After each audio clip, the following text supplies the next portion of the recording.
Welcome to another SPbN production. The following is rated for mature audiences and may contain graphic themes that will be distressing to some viewers. As always, we recommend you ensure the safety and well-being of yourself and those around you at all times. Viewer discretion is advised.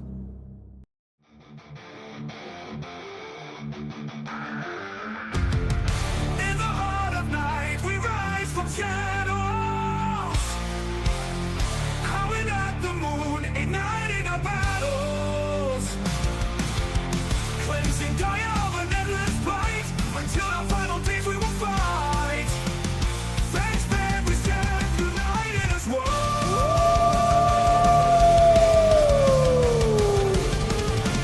Evil spirits lurking with horror and dread. Little light leads us where the grave dare tread. Glory and honor, wisdom in our hand. Together we rise, take our final stand.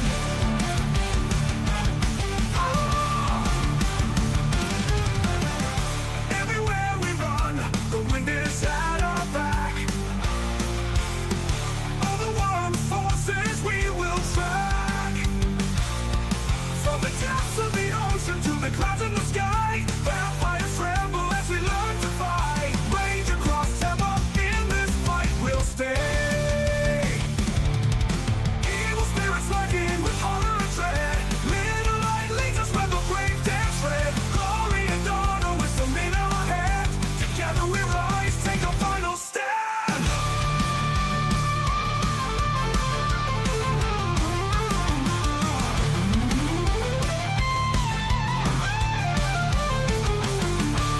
Rage across Tampa, in this fight we'll stay.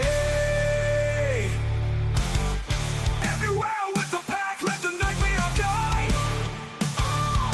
In battles of honor, we shall never hide. Welcome never hide.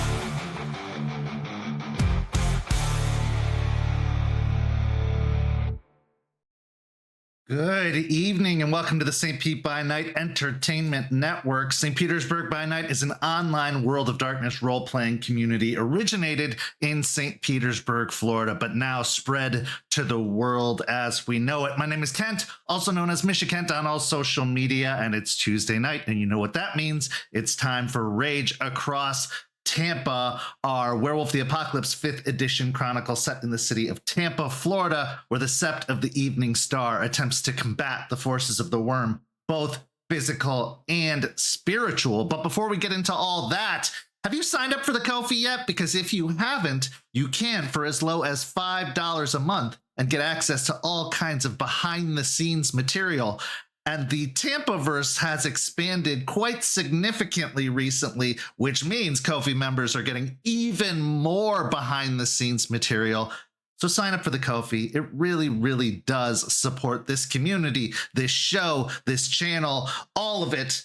With your support, it means the world to us. So go do that. Also, while you're doing things, why not go follow St. Pete by Night on all of that social media you see listed down below, because we are constantly putting out TikToks and memes and all kinds of fun stuff. And you can stay up to date on all things St. Pete by Night by following any of those links you see down below.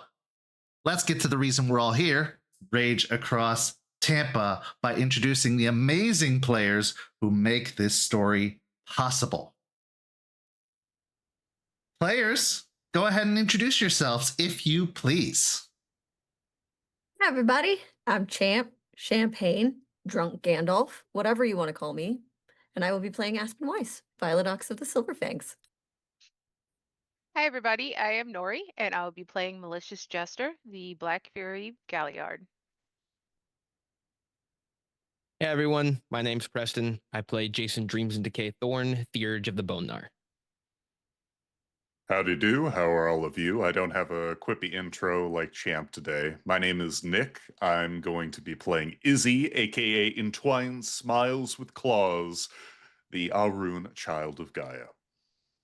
And you know how the old saying goes, a wizard is never late, nor is he early. He's just hungover. Anyway, let's get everybody caught up as to where we are now. Last week, we saw Aspen attempt to save the kin known as Murphy McNamara from the clutches of the cult of Fenris. But unfortunately, Fenris was prepared, and they brought many, many numbers to assist in trying to apprehend this particular kin. It ended up being a very brutal and violent struggle, and Aspen eventually had to make the very difficult decision against her will to abandon Murphy to his fate as he was overwhelmed by the forces of the cult of Fenris, and Artie and Regina were there to just barely get her out of danger. The weight of that decision, the guilt that comes with it, undoubtedly weighs upon the shoulders of the Sept leader, as she is still fairly new to the world of kin seeking. And when you lose one of your kin early on, that tends to have a pretty dramatic effect. We then saw Jace and Isidoro bond over their shared history and maybe a little bit over their hatred of Charles, although it was never really spoken about outwardly, until they were joined by the ratkin known as Skeeter, who informed them of a arrangement he had with some leeches in the area, and that he had hoped that the Guru could make this an exception to their treaty, a bit of a gray zone, and that the Ratkin would take responsibility for whatever happened in that area as they continue to stoke the fires of revolution amongst the leeches. Then after the break, we saw Jester go in and check in on Jace at the grand opening of his new pizza parlor. But really what she was there to do was to probe him about why he being so mean lately to Charles, and expressed how she may be biased, but she does care about Jace and wants to make sure that he is moving through this process and needs to go talk to someone, possibly Artie, about all of the roiling that's happening inside of his mind. And then in the end, all of the pack came together for a pack meeting, Isidoro included, where they discussed the many roads ahead and the many struggles that faced them. For now, let's get into our story with a redo, a do-over of a proper introduction between the newest Sept member and the leader. Izzy, you made quite a splash in your introduction to the Sept, saying some maybe not intentionally volatile things, but definitely some other intentionally volatile things. Since then, after talking with Jace and Jester and Terrence, that anger, that frustration has at least gone down to a simmer. Obviously, all is not forgiven, all is not forgotten. But Izzy sees an opportunity to actually find glory in another way aside from his suicidal actions of trying to take on Charles Albrecht. Now, in the tour of repentance, he meets with the Sept leader, Aspen Weiss, to have a formal introduction, a proper introduction, where maybe some of the questions in his mind about all of the strange happenings he heard about at the pack meeting can be answered with a little bit more detail and a little less brevity. What is your thoughts going into this meeting with Aspen after receiving an invitation to come join her at the cairn? If he were to have been asked to come and meet Aspen a week ago, he would have been sweating bullets. But after he's made contact with a number of the people around the Sept, he's feeling a lot more comfortable, and he thinks this is going to be a very standard meeting, at least as far as these meetings can go. And he is already looking for ways to assuage Aspen, not only with words, but deeds in this case, especially when it comes to being backup for Jason, as he pursues this strange nonsense about a staff, as he doesn't quite understand it yet. And Aspen Izzy was particularly active during the pack meeting, seemed to have an active interest in the goings on, but also seemed to be very thrown off by everything that this sept has experienced, to the point that some of it is so difficult to believe. What prompted you to make this invitation, this opportunity for a second chance at an introduction, and what are your feelings going into that introduction? Well, the opportunity for a second chance for a conversation isn't one that Aspen would fault anyways, but it seems he's got a lot of information in the last pack meeting, and he might need clarification or help understanding, and also not wanting things to be misconstrued with a new member coming in, because with the idea of the new nation, having somebody coming in with the wrong idea is harmful to what we're trying to do here. Also, he's been trusted with going out with Jace, and in all honesty, Aspen knows not much about him besides his connection to Charles, and so she definitely needs to know the intentions and who this person is if she's going to trust them with other parts of her pack. Hey. So Izzy, as you arrive, maybe even a few minutes early to the predetermined time to meet with Aspen, I assume you find Aspen positioned at the table, as always, awaiting your arrival in preparation. The scene is yours. Izzy will, upon seeing Aspen already in her position, do as guests should do in this scenario and stand basically at the entrance to the main heart of the cairn, much in a very similar way as to the previous meeting where he was waited until invited to approach. However, rather than sitting in silence, he will go, Aspen Weiss? May I come in? You don't have to ask. You could just come sit. Now, we both know the litany, and with that, he will walk forward. Even if it's just sitting in the boss chair, you always ask for permission before intruding on another's territory, right? Well, then I'm giving you permission moving forward. I will keep that in mind. So, I'm not gonna pussyfoot around with hi, how are yous, unless you want to. I assume you're here to discuss me, or at the very least what I maybe am planning to do in the immediate, right? That is part of it, and also to help you understand anything that you may not from the meeting before. Right. I mean, you're the leader here. I'll follow your questions first.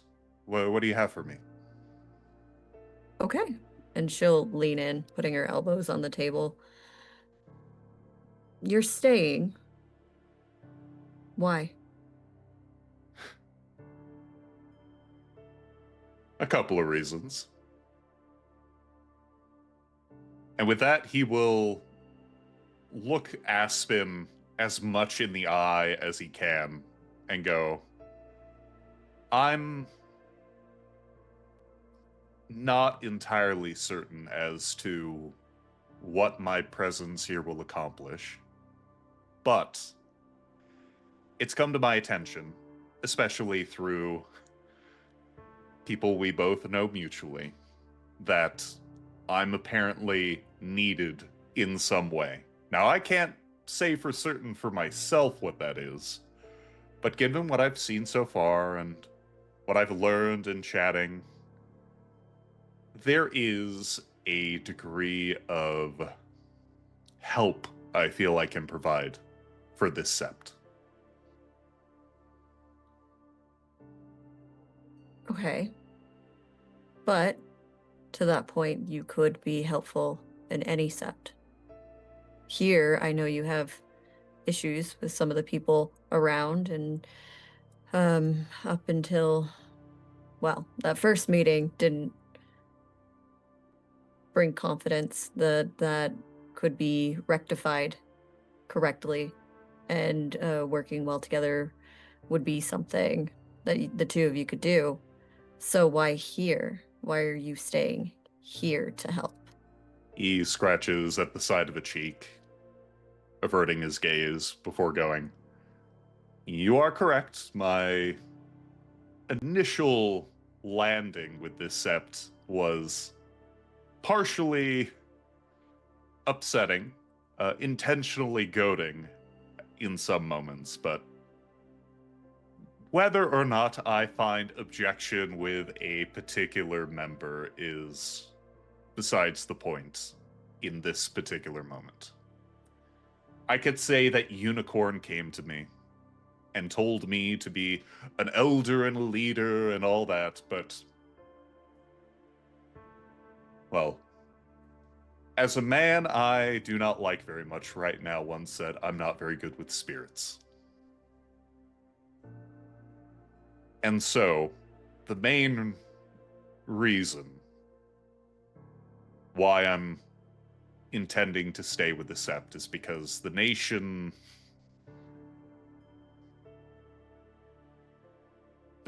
wants me gone. Would prefer if I were gone.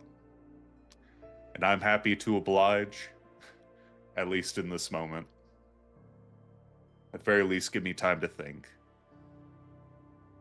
And besides, if you're in need of my expertise, as you seem to be, then who am I to turn away a needing Garu? Aspen watches your face. In her eyes, a lot of this has been pretty words and the right thing to say, but not the answers to the question. So she'll lean in. Why does the nation not want you? I don't mean to be facetious, Aspen Weiss, but I assume you remember at least half the stuff I maybe mentioned in anger or passing related to my tenure as leader for the Piercing Moonrise Pack. So you've been chewed away. Yeah. Or shooed implies a lot more intention. Left to rot. Left for the worm. So this is your thought process, not someone actually pushed you away.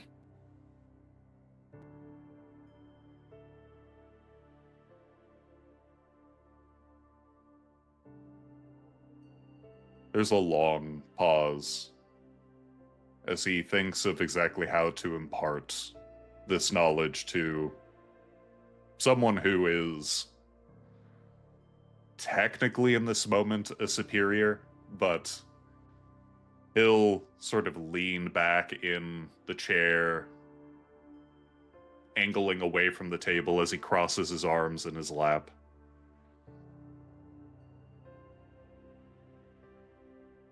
Aspen Weiss, Silverfang, I assume you are experienced with the nation's political leanings, yes? Very. There are degrees and tiers for the kinds of things that upset the nation. Some of them require rights, notable marks of exclusion. You jump a little too far, you break the litany in something, and wouldn't you know it, some Shadow Lord judge is there to rake you over the coals. But what do you do if you're not fucking up like that? That you're doing as you're supposed to do, but, well, I mean, you're not as good as you were supposed to be doing. I mean, you can't punish that. Not outwardly. But, I mean, you show up to the mood and say, hey, we need a vehicle to get around.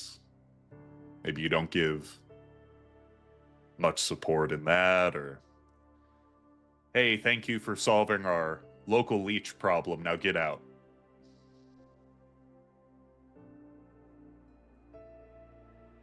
That kind of So they social used you as support. a tool until your use ran out, is what you're saying. And with that, you can see a bit of that anger flare up again, the frustration that he spent the entire time at the sept trying to deal with, before the smile flares back on as he goes, it would be really easy if Charles just told you anything about me or his first pack. I assume he hasn't yet. This isn't about Charles. This is about you, Isidoro. I know. I know. And unfortunately, a lot of what I am and what I'm dealing with has to do with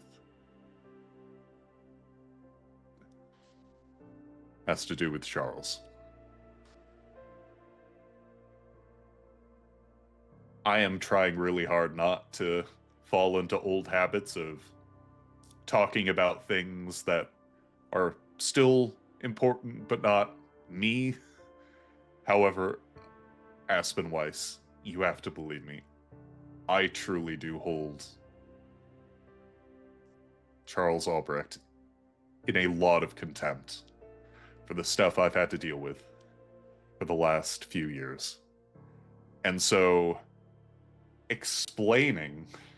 diving back into all these particular details is a bit hard for me. So please forgive me if I get snippy.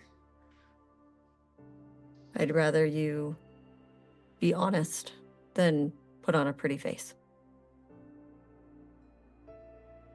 Well, I can't take it off now, can I? Well, we can all be a little ugly sometimes. But as far as that goes, I want to make sure that you're not sticking around, saying the right thing, doing the right thing, being the helpful rune in the sept to get closer to Charles or to get some revenge on Charles. The one thing that is pretty clear about me is that I protect my pack and my sept with everything that I have. So if you're coming in hoping to cause a rift or something worse, we should probably nip that in the bud right now. I don't think I'm going to be causing anything Charles would do himself. But if you need me to make a pledge or you need to bring Jason over to perform some rite of truth-giving, I will agree to that. Although, at least in this moment, I will tell you as plain as I can, my ability to lie is not very good. And I am so tired of Charles in a way that can only be expressed in I want to see what life is like without having to worry about him. And if I am to be a part of this sept, perhaps one day I'll be able to look at Charles without having blood creak from the corners of my mouth. But for this moment, Aspen Weiss, I ask you to provide the trust that I will not antagonize Charles. I will not seek his downfall or the division of this pack. I will just treat him like someone I do not want to be alone with. Well, trust is given and earned, so this is me asking something of you, and until seen otherwise, I have no reason not to trust you in those words, but do understand my reluctance. I understand. Which is why I've gone out of my way to pass Malicious Jester's initial sniff test. I assume she's the one who usually handles newcomers. It's usually either the leader or the right hand, and I assume Jester is yours.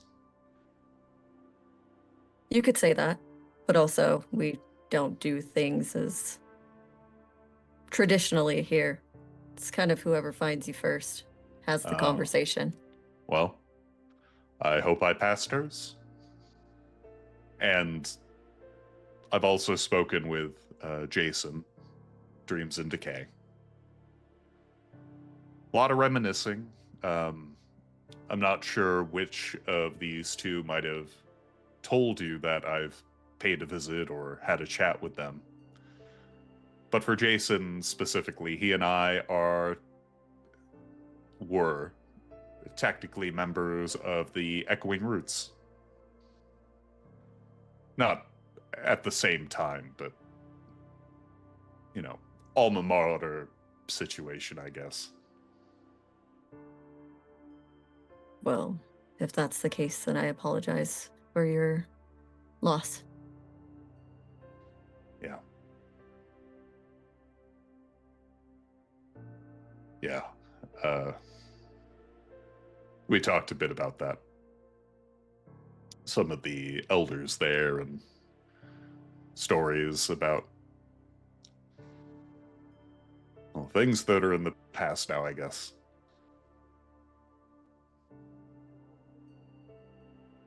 I guess. Still.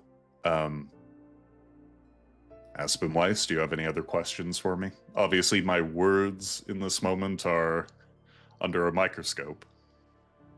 But if there's anything else I can answer to you.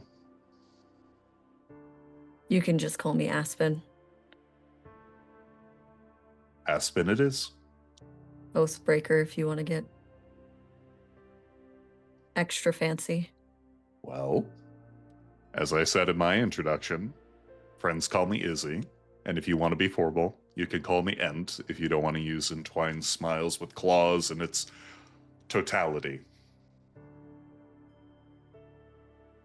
I understand where you get your name.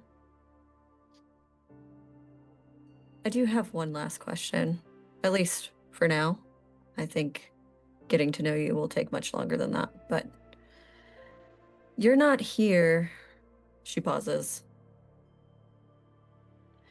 As an Arun, I understand that first line of defense and last line of defense. You're not here to go out in some sort of blaze of glory because of your past and everything you've dealt with, and this is your way of making amends for all of that, because that's not how we do things here.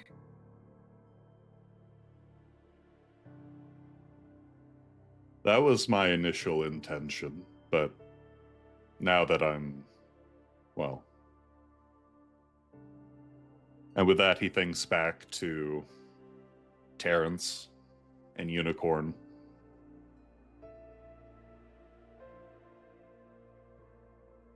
I think I'm looking more for things to live for than moments to die for, if that makes sense.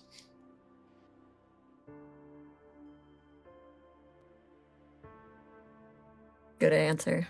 It's a good reason to be here. Glad I passed. What's my grade? Well, you know, that's just the pre-test. You have more lessons to learn, and then there will be a test at the end of the semester, and we'll grade you then and see. Well, if you're out of questions, I have some. Go for it. I've heard, I've seen a lot of chatter about a treaty with the leeches of the area, but also that apparently said leeches are led by a bateman that you supposedly despise. You're both lawyers. I was told that much. Before I knew that he was something other than what he was, I've always had a problem with his tactics and how he runs himself in the courtroom. Not a good person, but well, now there's even more reason to dislike that man, if you can call him a man. Now, this might be the Arun and me talking, but why haven't you It all gets very complicated. Being here, being brand new, just establishing ourselves, we didn't have the power or the will to take on something like that. And then it seems like every time we've had a decent opportunity, something else has gotten in the way. And as much as I'd like to see his head removed from his body, trust me. Anyways, I think that I have to think more clearly about the whole of this place and what we were meant to do here for Gaia, and directly focusing on that problem would put a lot of people in danger and hurt a lot more than I'd be willing to sacrifice.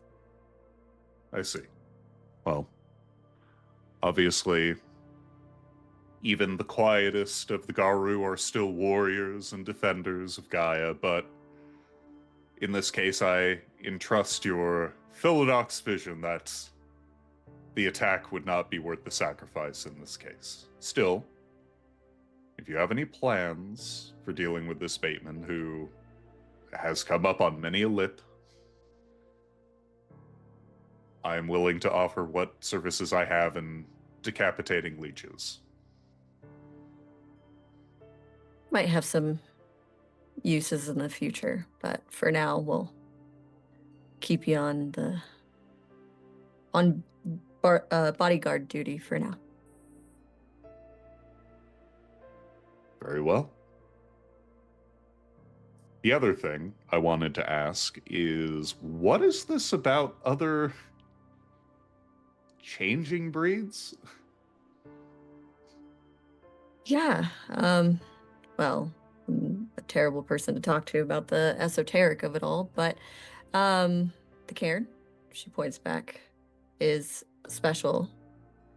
Are you familiar with stories of the Croatan? Kent, would I be familiar with stories of the Croatan? Honestly, probably not. They've been gone a long time, and they're almost mythical in nature at this point. So I would say there isn't like a formal education to be given about them.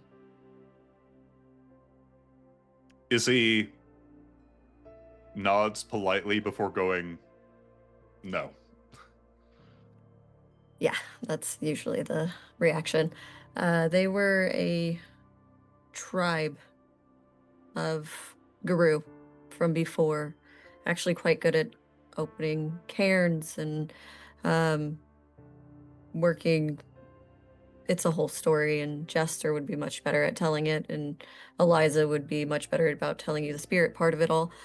But this was one of their cairns, and we have the potential of bringing back the spirit of that tribe and potentially bringing back the tribe as a whole in some ways, at least the opportunity for it.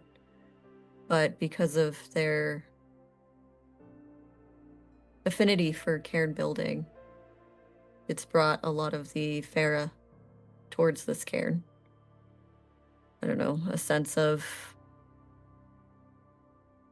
being pulled here by a lot. So they've all come in their different ways. We have She Who Shines, Mokale. We have Mokale? yes, the crocodile alligator shifters. Okay, you'll have to forgive me. I know broad strokes. I know the War Rage, one of the great fallings of the Garu Nation. Well, technically before the nation, right? But all these shifters are supposed to be dead, and you're saying they're just rolling up and chatting with you without issue? It's not been without issue. There's a lot of issue. Trust me, a lot of issue. But we've done our best to make amends and try to have an open communication between them. A lot of them don't like us, and I don't blame them. Yeah. We've never been great communicators in the past. No, I suppose not. So we're trying to rectify that here. And I know that is one of the many reasons why we are looked at weird, I'm sure, or will be, but I think it's important. The things I heard in the wider nation did not mention other shifters. And the fact that you've apparently been able to make concordant with them. Aspen, you'll have to forgive me. When I show up to accept Cairn, as a child of Gaia, I'm already expecting an uphill battle.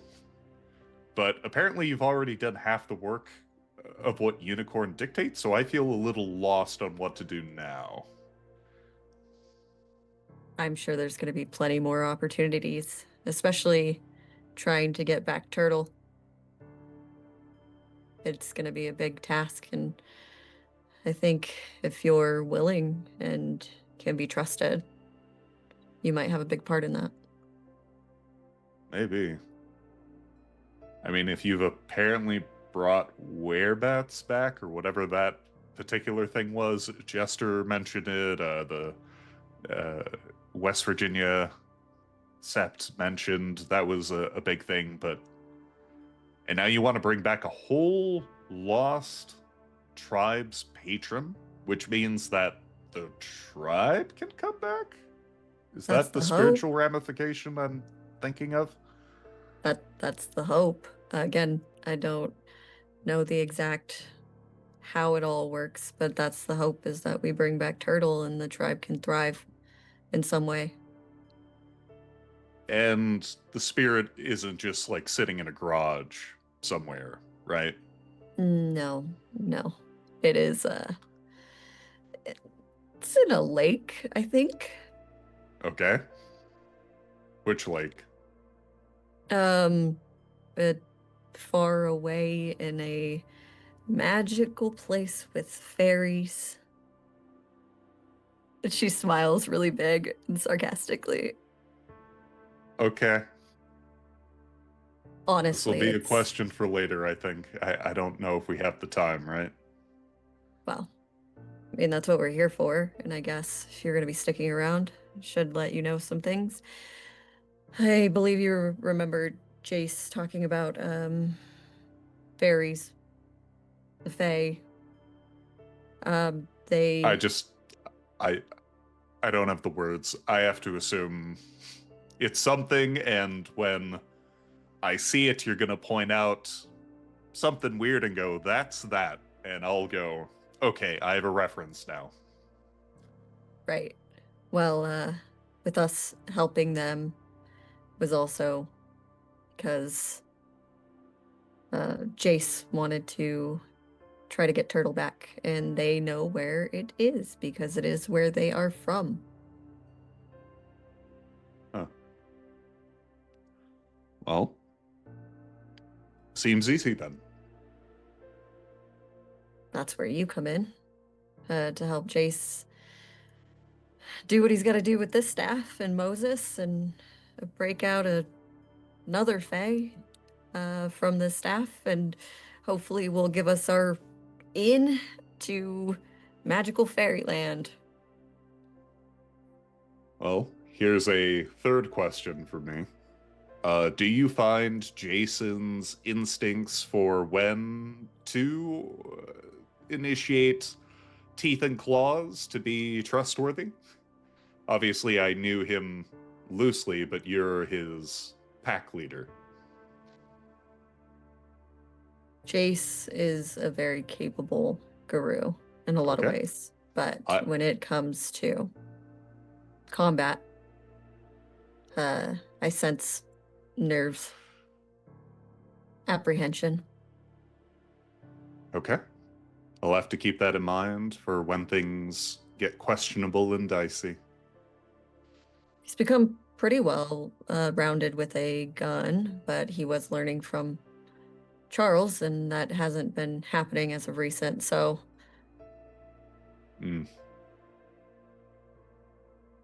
Okay.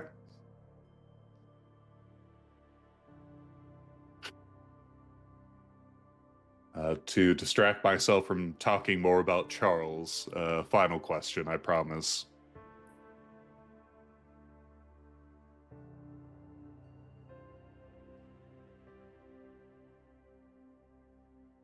What is going to be too dangerous of a scenario for you, Aspen, for the two of us going to Orlando? At what point do you want me to yank him by the collar and bring him back here? Again, I think that's something that Jace is well-rounded in. He knows discernment. He knows how to keep himself out of trouble. He's the bone in our way. But if you see danger, physical danger, something that you don't think that you could handle on your own, specifically that you could handle on your own, then you leave, you get out, and you get to safety. Because it's not worth losing Guru. I hear that. Well, Aspen, I've loved this meeting. I hope we've addressed each other's concerns and questions, and... One last thing. Of course. I understand that you have a past. You've been through a lot. And I understand that that past has to deal with Charles. So, person to person, not Sept leader, new Guru. If you want to hash that out ever, let me know.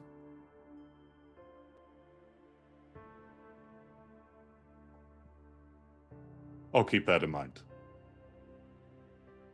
Thank you. As the meeting ends and Izzy, you prepare to leave, roll me a wits and awareness check. You are at rage 1.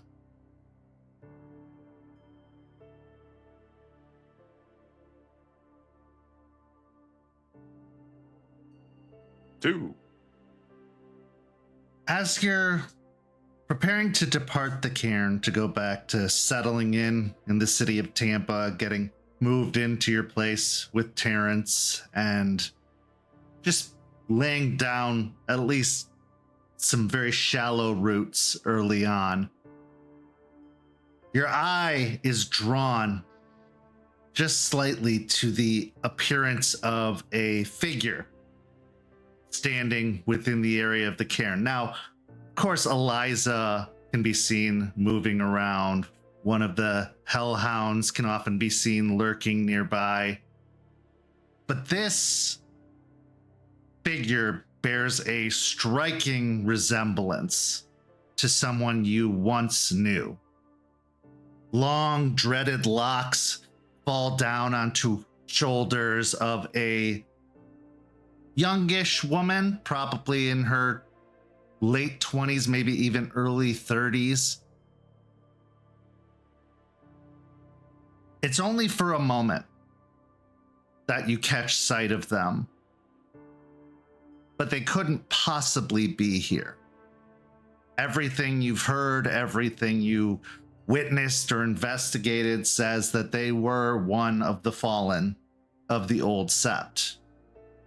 Cat, the Theurge, the Right Master. But yet, for the briefest of moments, there she is, standing nearby. But as you turn to face it, drawn by the sight of it, all you see is a dream catcher dangling from one of the branches up above. The reflective shine of the light hitting the gem held in the center of the dream catcher, almost blinding you for a moment, making the figure disappear as if they had just vanished into thin air. And while it's impossible for her to be present, they look strikingly like her. Maybe your mind was playing tricks on you. Maybe it's due to trying to find a good amount of sleep in an area where you're very unfamiliar. But it is jarring, to say the least. As you dismiss those thoughts from your head and continue into the woods that line the clearing, what are your thoughts after this meeting with Aspen and this very strange, brief encounter? I think as he leaves the heart of the cairn and journeys out into the Bon, he is definitely like, okay, that went well, as expected, a couple of hardball questions, but nothing you can handle. And then he sees that vision of someone from his past, and he blinks for a moment, sort of rubbing at the corner of his eye before spying the dream catcher and the trees. And he gets very soft for a moment, not sure if some primal memory has just sort of unearthed itself, or if it's a vision or something to that effect, before he... Okay. Just 8 hours and food. Okay. And he presses on. He has a mission. He has a path forward. And he's got to do it. And Aspen, as you watch Isidoro depart, how are you feeling after this more formal introduction, after trying to dig to the heart of the matters that bring Isidoro Darris and Twine Smiles with Claws to your sept, to your cairn, and, well, to your nation? Isidoro is useful and is well enough, but he's also someone hard to crack.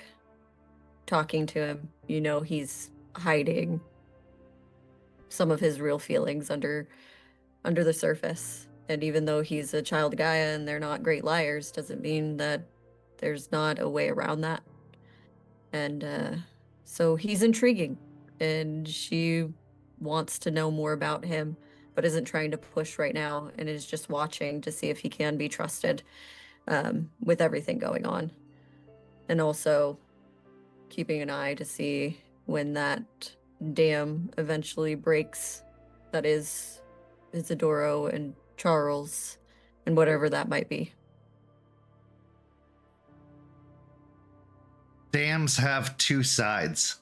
The one that holds the water back, slowly issuing it forward at a progress that is more sustainable to the river below, or keeping it at bay from spilling over into a valley or a canyon, drowning or flooding all within residence. But it does in fact have two sides. And while one would believe that the pressure that holds back the water is what can often be responsible for a dam breaking, sometimes those cracks can form on the other side. Sometimes that water can start to leak from the most stony, stoic, unshakable of places. So let's go to that place now. Jester, you've come home from yet another shift at the bar. Jace has been extremely busy with the opening of the pizza parlor, which has mean your assistance at the bar has been even more useful in his absence. Now, life has been, in a way, upended ever since Piney Point for one reason or another, whether it was your recovery and psychological refusal to admit how much it still affects you, but also with the arrival of Izzy and the other children of Gaia, and with the falling out of Charles and Dreams in Decay. Life at home your safe and sacred space, has reverted back to a all too familiar and very uncomfortable state of being. Over the last year, you've been able to make that apartment your home with Charles, interlinking and meshing your two lifestyles together. But over the past few weeks, it's almost become sterile once more. Everything has its place. Books sit at an almost right angle on the table. There isn't a hint of dust in sight. And while there comes a benefit of the amount of time Charles has spent cooking, to the point that there are stacks and stacks of to-go containers or takeout containers lined up of meals to be taken out in Tupperware on the road if necessary, it's felt a lot more cold, a lot more distant. And while your presence is still very notable, never have you lived such a proper and pristine lifestyle. If clothes were left on the floor the night before, they are washed, dried, and put away by the next time you arrive. And even more noteworthy,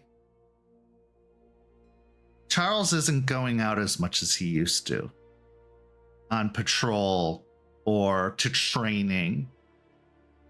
He just seems like he's, in a way, hiding.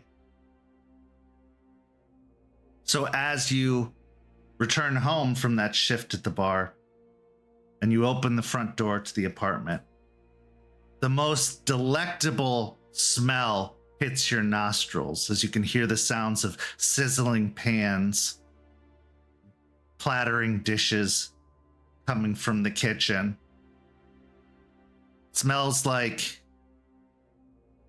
duck à l'orange is being prepared, which is far too extravagant a meal after having worked like you have and probably even snacked on some mozzarella sticks from the kitchen at the bar. But this has become, in a way, the norm for you. Extravagant meals that you enjoy but can barely stomach all of it, which ends up in those leftover containers in the fridge. What's going through your mind as you enter into the apartment, and how has it been for you the last several weeks? When I smell the food being cooked, I'm going to give a long sigh because honestly, a little bit like my stomach's going to turn a little bit at the smell of it because all that rich food after being around like grease and beer is just no. But it's a sigh because I'll look around the like almost sterile apartment and just be like, it feels like he's erasing us.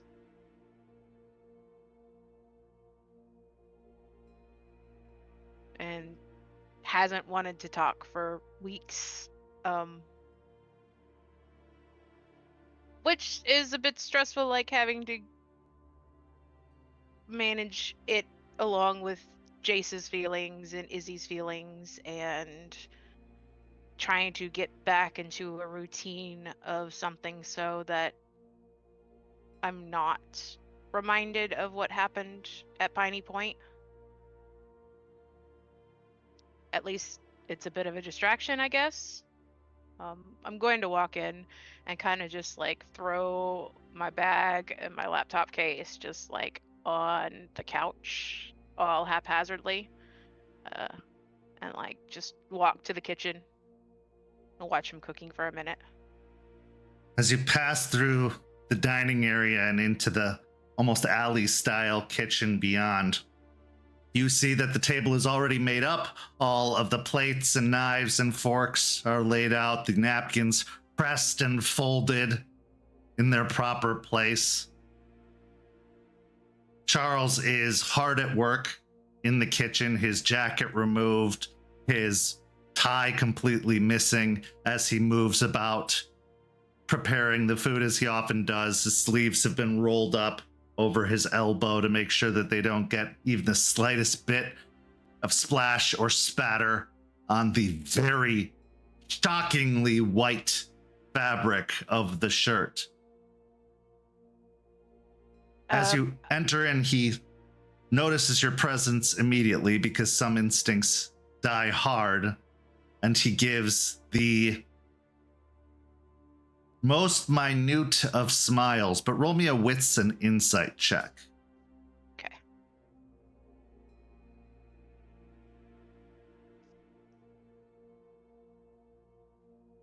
Am I at rage 1?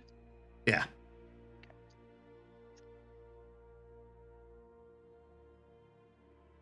Three successes.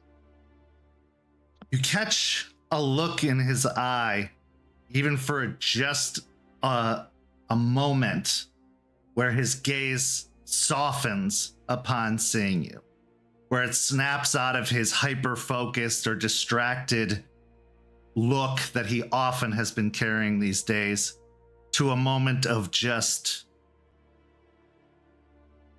joy, delight, or maybe just relaxation before it quickly evaporates again back into that same business-like posture he takes. I'm going to sigh. Lean over, kiss him on the cheek. Smells good. Should be ready in just a moment. Welcome home. How are you? Thanks. A little tired, but I'm okay. How about you?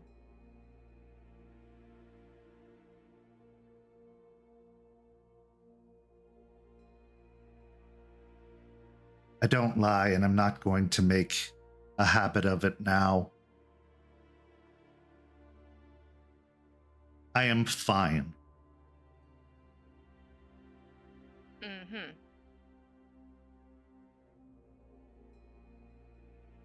Mm-hmm. Okay.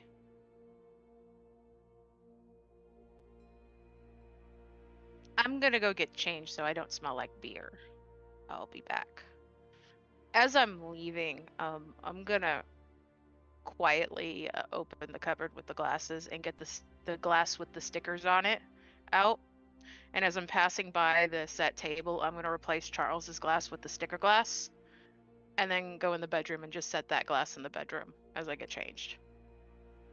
Okay. So changing out of your work clothes and into something more comfortable, you return to the table to see that the food is being served, that drinks are being poured, and the glass is still there, as if he hasn't even noticed that it exists. In fact, it is filled with wine, just as yours is, as is often the case, that last glass of wine before bed to just unwind. But he seems to have completely missed it, or at least not reacted. He moves over to your chair and pulls it out politely, standing behind it, preparing to have you sit. I'll sit down.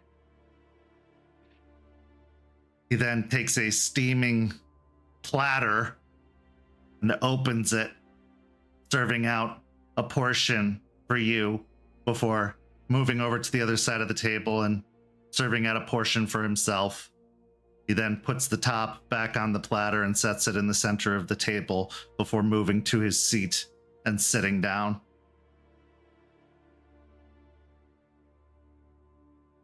So what'd you do today?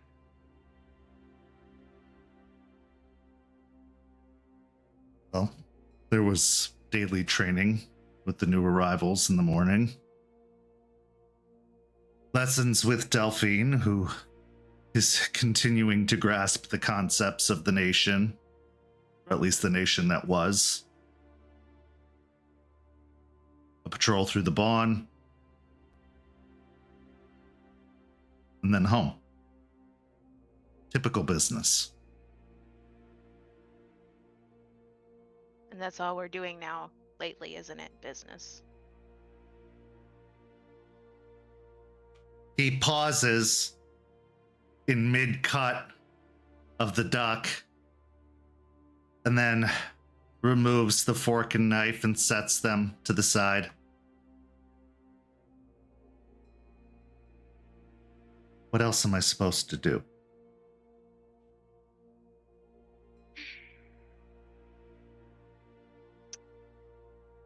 I'm going to stand up, and I assume that when Charles is in the apartment, he has his car keys set somewhere. Yeah. There's a little table by the front door. I'll go slip on my shoes, which are also by the front door, and like grab his keys. I'm going on an adventure. Do you want to go with me? He looks down at the food and then back at her. You have an assignment? I'm going on an adventure. Maybe it's in the Umbra. Maybe it's not. I'll open the door and start walking down the hall. A few moments pass. You can hear the rapid clattering of dishes from behind you before Charles steps out of the door, his coat being hurriedly put on. What are you doing? Going on an adventure.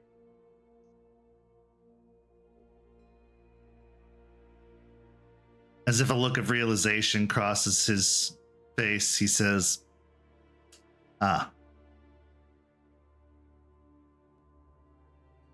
know things have been unusual. I'm sorry for that. I wasn't expecting any of this. The past to show up. Tiny Point, any of it. And it's an unusual situation I find myself in, to be caught off guard or surprised.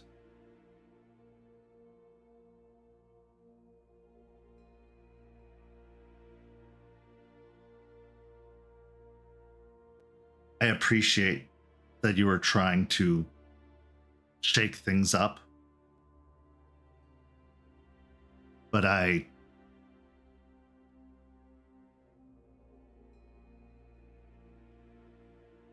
don't know what to do. I've tried apologizing. I've tried all the things that an individual is supposed to do when they've wronged someone, and now I'm at a loss.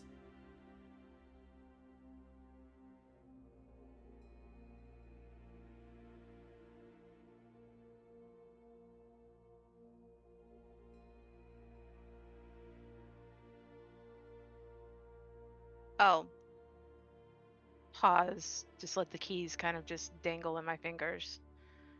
Give a long sigh. Sometimes you can do all you can do, but you have to wait on them to get in the right space. Jace is hurting. And not just from what happened at Piney Point. There's a bunch of things that he hasn't dealt with, and it's all kind of coming to a head at this point. And I'm afraid that you might have been the focus for that. Same kind of goes for Izzy. All the stuff he's done seems to be, or all the stuff that's happened to him, his anger at the nation failing seems to be focused on you.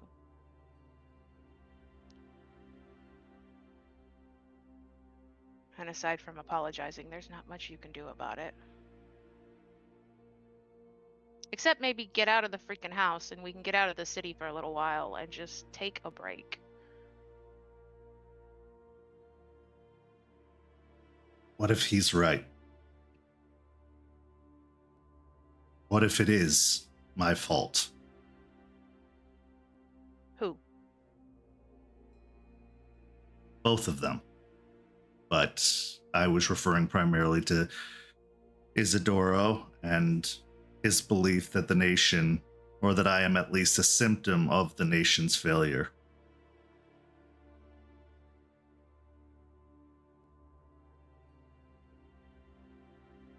Don't take this the wrong way, but he kind of is right. But it's not your fault.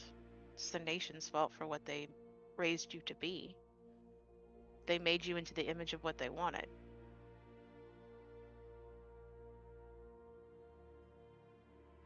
But it's not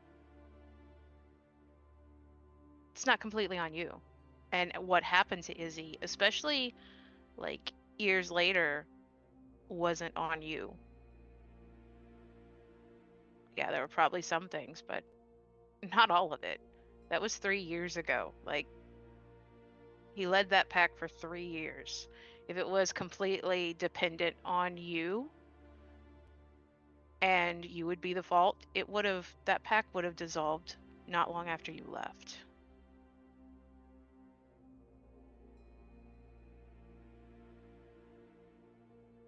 If it were just the past, that would be one thing.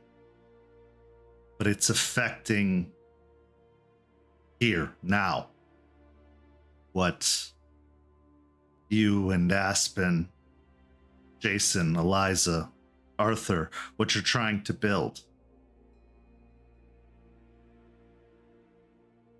I've seen the looks Aspen has been giving me. I've seen how strained my relationships have become. You're hurting.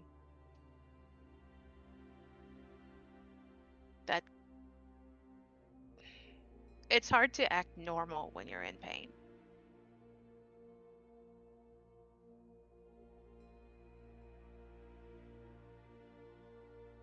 Jester, I'm not sure if I have a place in this nation. If I'm a representative of everything that's wrong with the old nation. I didn't say you were a representative. A representative and a symptom is different.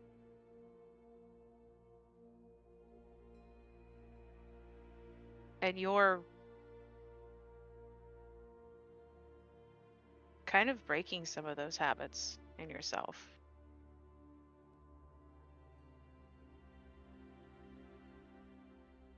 Not without a great deal of effort from all of you. Effort that possibly could be used elsewhere. But that's it though. Yeah, we could ignore what you've been through and just chalk you up to just another nation shill. Another Silver Fang who thinks that they're better than everybody else. But we're like the nation, the failings didn't just like affect affect everyone. And if we're trying to make things different and try to like bring us together again so that we can properly fight this war without or any hope of fighting this war, means we can't ignore you or Izzy. Like,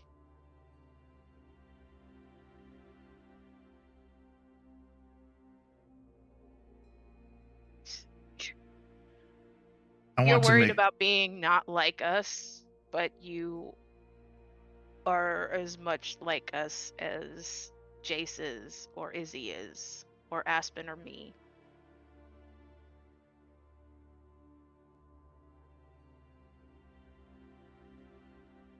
I'm a construct of all of the nation's hopes and dreams, of their plan for the future, of all of their goals. I've known almost no life outside of what they want, of what was required of me. Someone like Isidoro belongs in a place like this. He is a passionate and capable Arun. And he was wronged by the nation, by me. This is his chance to be what he's supposed to be, do what he's supposed to do. I want to be very clear, Jester, this has no impression on me and my feelings for you and what we have, what we've created. But perhaps it would be best if I took a step back from the new nation, from what is to be taught here, what is to be created here. Perhaps I am an infection upon this place and this belief. Bullshit. No, nope. Not going no further than that. So when you were a child and they trained you, punched you, kicked you, made you get up and take more of it and more of it when you were a child, and they made you kill when you were 9 years old, and they made you wear a silver bracelet. Did that hurt? Inside? As much as you denied it, did it hurt? Every time. And you are just as affected as Izzy is by that. You belong here just as much.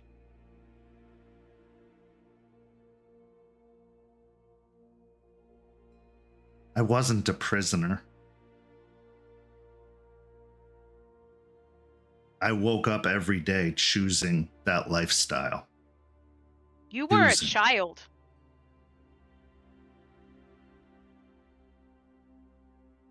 We are all dependent as children on our caretakers.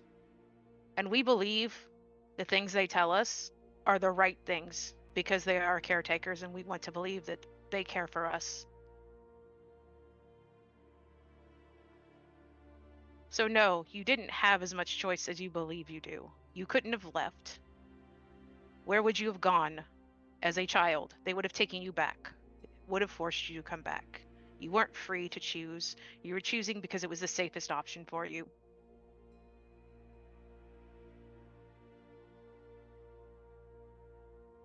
How is this any different? I'm being told to go against everything I was raised to believe. To trust those that abandoned the cause. To bring in others who we have wronged and have every reason to despise us and likely betray us.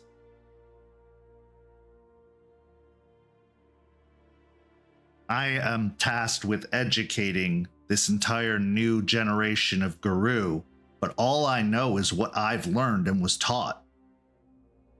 And what I was taught hurts others. This is a very critical and important time for what's being created here. And if my influence on it causes harm, if my past brings harm to it, possibly even starts it or stops it from even getting started, not going anywhere, Jester. I'm not even suggesting the notion that you and I would be apart, because that is not possible anymore. No, but your words tell me you don't really believe in what we are doing here if you feel that you're being forced to do it. I don't know what to believe anymore. Because while I see the good of what we're doing, and that gives me hope, I also worry that it means drawing the ire and attention and disgust of others far more powerful and influential. And that's not going to happen eventually? People don't like change. Our people don't like change.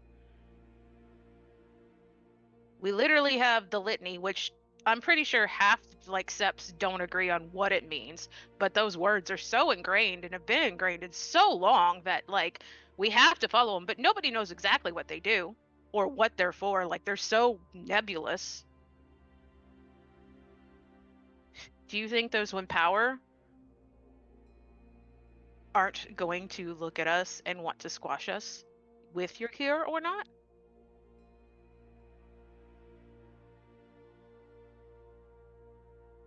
I don't know.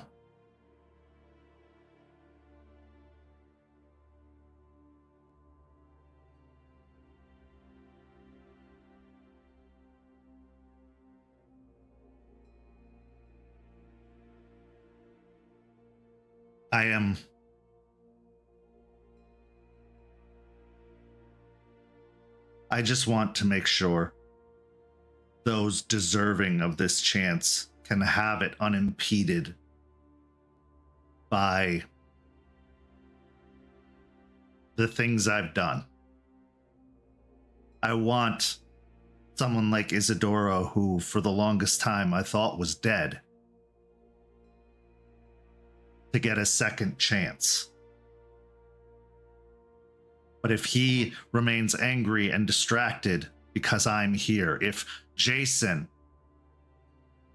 doesn't continue to learn and grow and has bound himself to this place and now despises that decision because it means an eternity with me, it is going to force this nation to struggle. It is going to create more problems that don't need to be problems.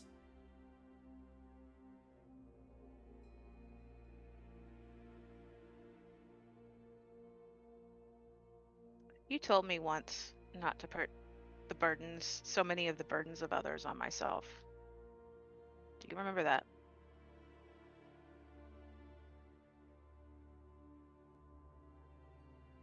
Yes. So why are you doing it on you? Because these burdens were caused by me. They are my burdens. My actions, my choices. And it's their actions and their choices to put everything that they felt, not just from you, but everything on you.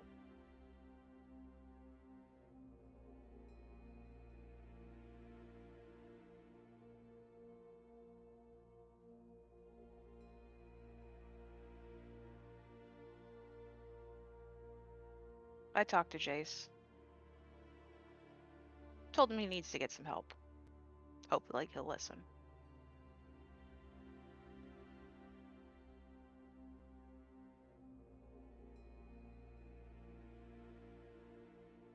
Thing is, Charles,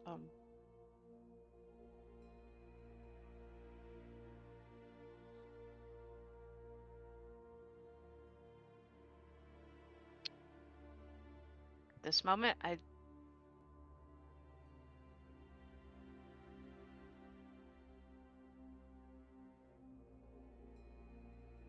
everyone makes mistakes. Quite literally, we've talked about this multiple times at the cairn. That's why we accepted the Hellhounds. Do you think they didn't hurt people? Do you think they didn't hurt each other? Juniper literally killed Delphine's parents.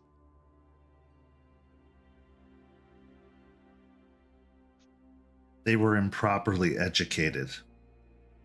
You were improperly educated.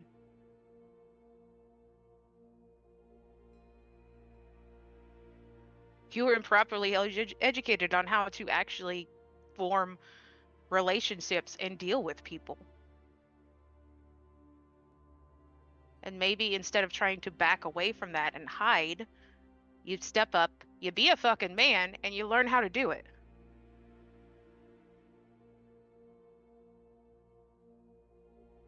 I tried. If this were before, I would not have even deigned to offer them an apology. You tried once. Do you know how many times you could try and fail at things? Failing is learning. Now you learn that even though you can give an apology, it doesn't mean that the person is willing to forgive yet. And that's not on you, it's on them.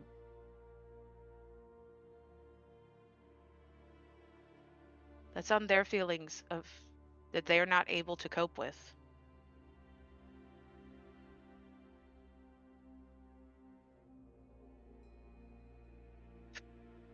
I don't fail, Jester, and yet I have several times in just a few weeks.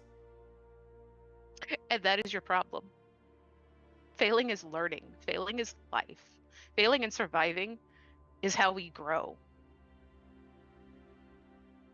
It also gets those you're supposed to protect killed. What if I had killed Jason? And I think we both know I could have.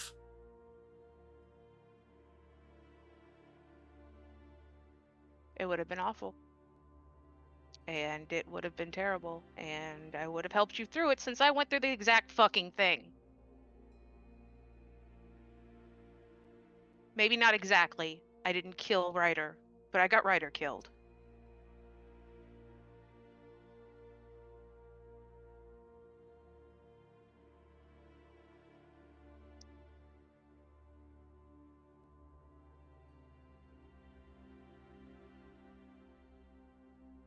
So what am I supposed to do? Act like everything is normal? No, don't act like everything is normal. But give him space. Give him time. Give them both space and time.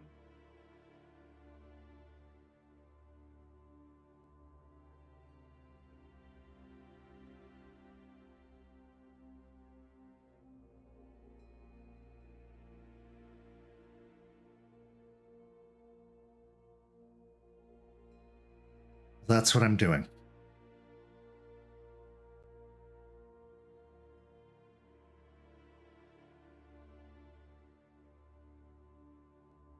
Slowly, maybe. Don't just heap up on the burden and just accept all of it just because they're mad at you. You have to let it go too.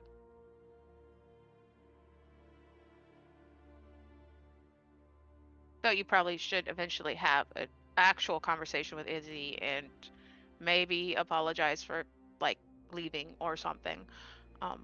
And maybe some of the things you might have done when you were more asshole as Charles.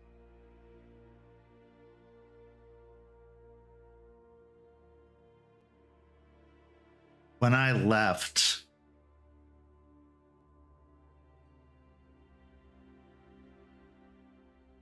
I considered Izzy one of my closest friends. One of the only people that I felt understood.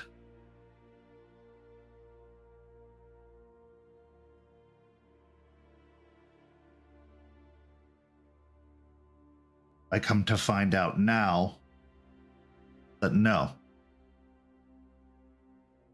he didn't. And instead was hurt by me doing what I had to do, what was required of me.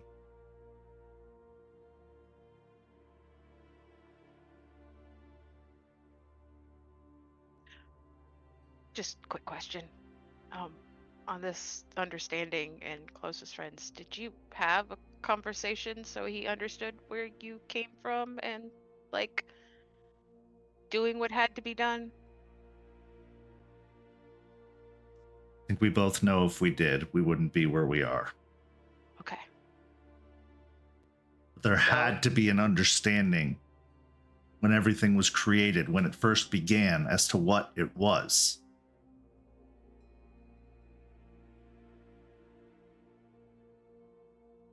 And I wasn't given the time for conversation. Believe it or not, the war rages on. And not everybody gets closure.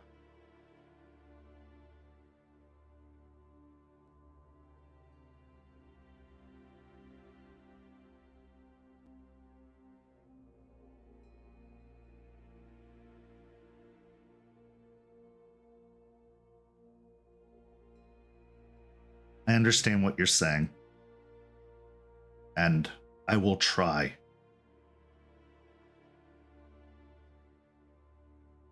But if it continues to threaten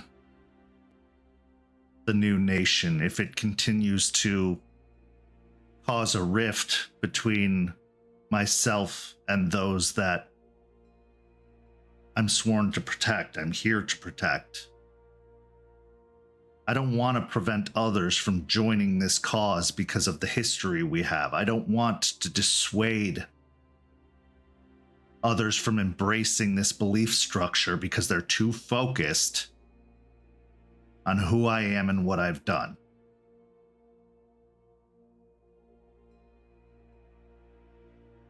If Isidoro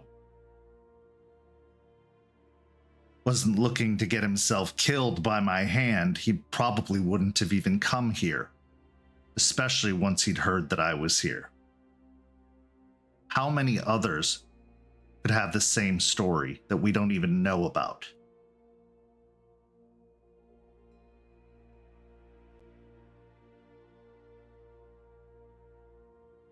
So, you need to change your image.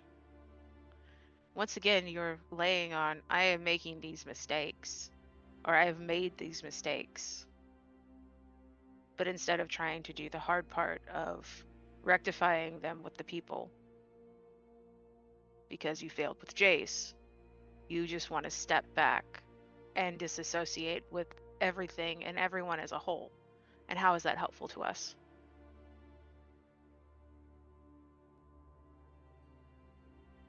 Aspen looks at your insight and your knowledge of the nation. And yeah, I'm sure you'll say, oh, I'll give that, but you stepping back, you retreating, I think would hurt us more. And as much as you say it doesn't affect you and me, it's absolutely affecting us.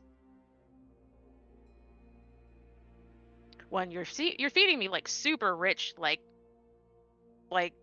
posh food every night, and ugh, it's too much, man. It's too much. I'm kind of a simple girl with simple taste. Yeah, it's delicious, but also, ugh, it's a lot. The apocalypse will have come and gone before I serve you something that comes in waxed paper in a bag. You served me cheese fries before?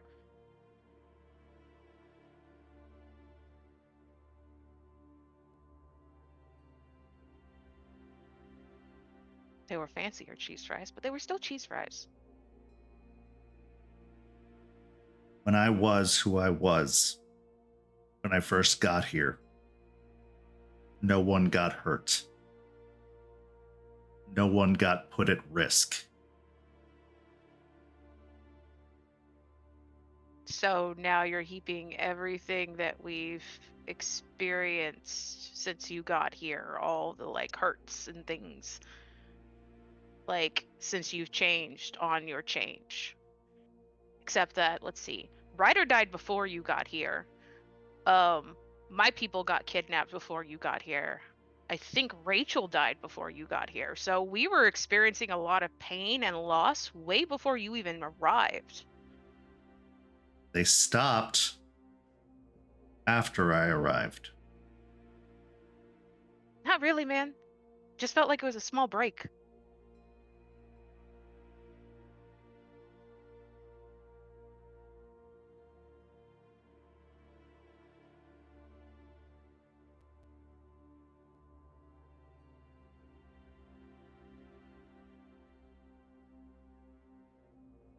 We're seeing the vulnerabilities that I've talked about so many times be exploited.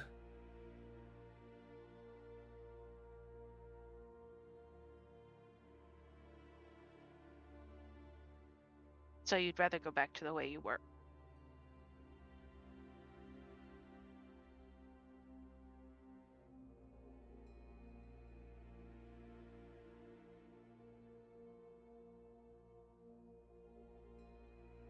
Not sure it's a choice. It may just be what's strategically best for the situation.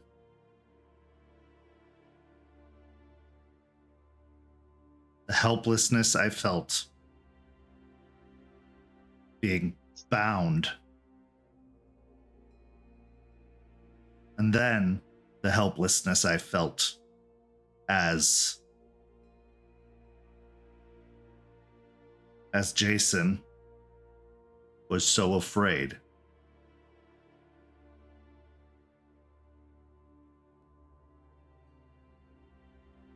And now I feel helpless again because of how angry they both are, resentful they both are.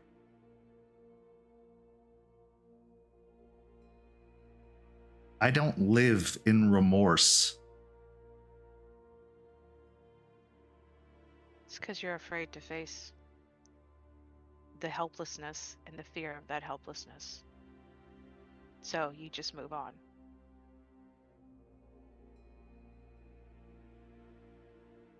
Everyone has their role.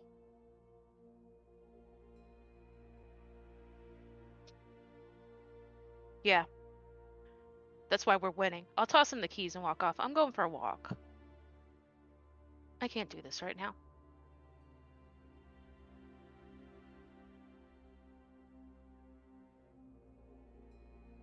As you step away, he calls after you, but undeterred, you go down the stairs and out onto the street.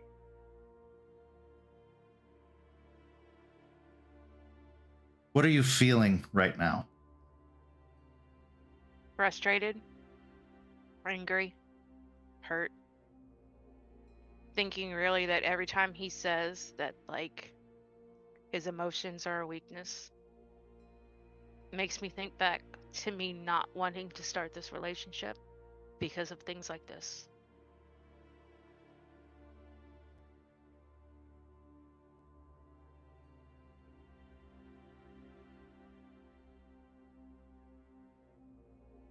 A dam has two sides. One that holds everything back, and one that stands vigil, watching outward. The cracks can come from anywhere. And even though it can be viewed as one of the most stable and strong and upstanding structures of man make,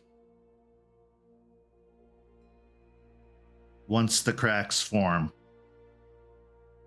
the longer they go untended, the weaker the structure becomes. Now we go to break. We'll be back in just a few minutes with the second half of tonight's story.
Welcome back.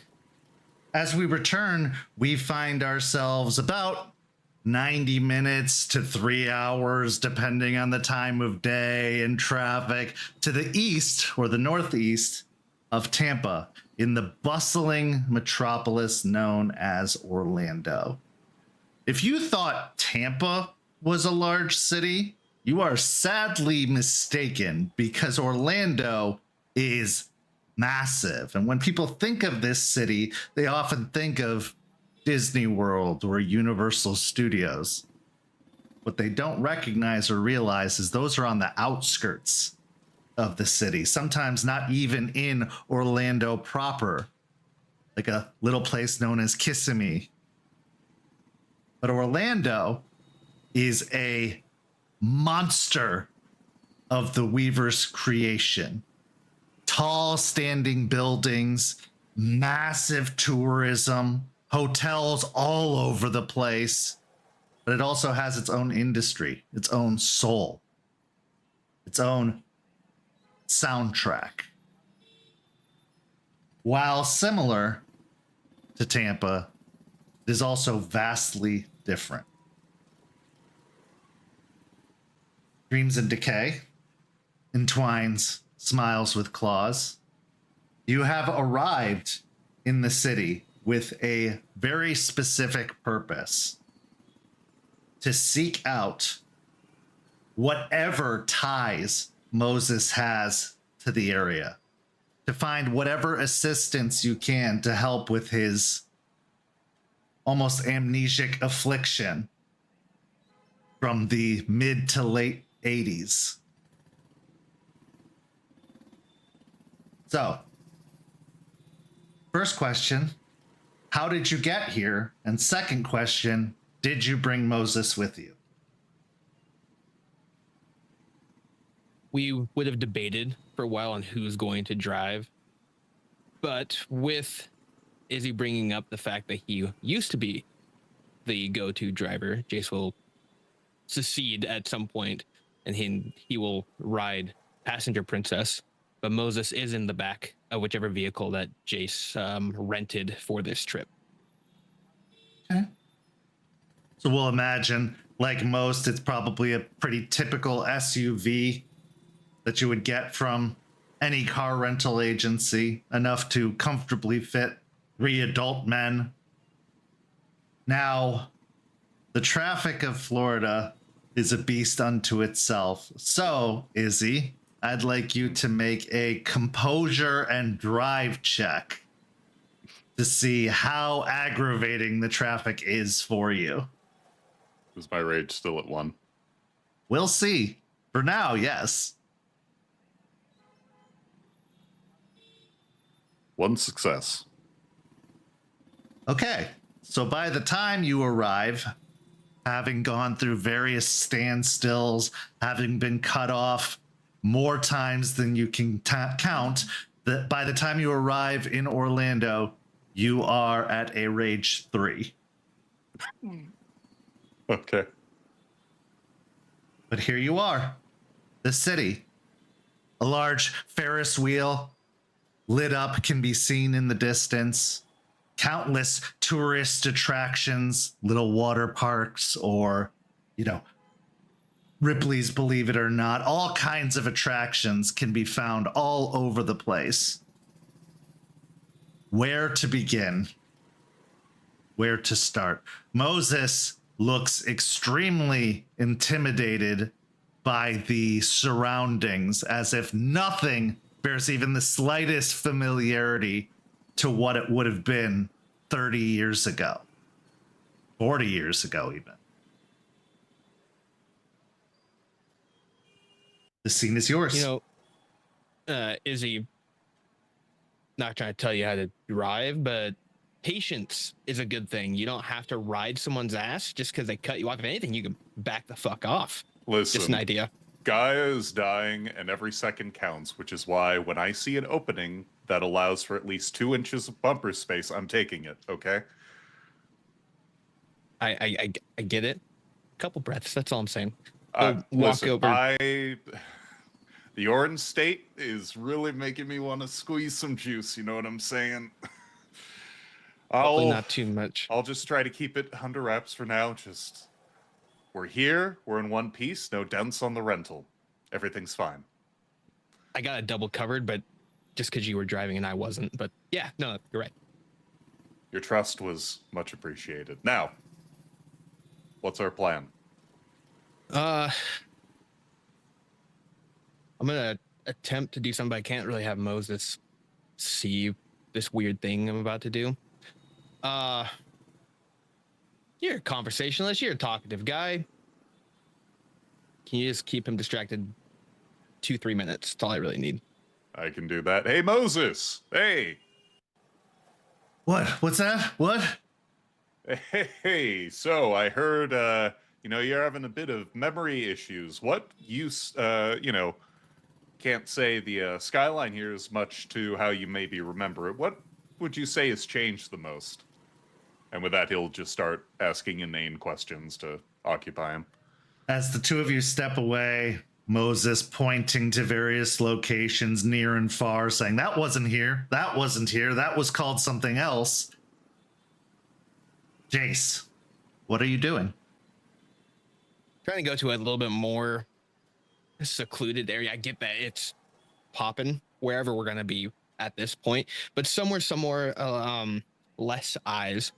But he's going to lay flat on his stomach and actually put his side of his face and his ear down to the ground and try to reach to the actual streets itself. See if he can have a conversation with them. Okay, go ahead and make the roll and expend either the rage or willpower it takes to activate the power. That one will. 1. As you attempt to reach... No, my rage. It's my bad. Oh, yes. Sorry, your rage is a 1. Okay. Yeah.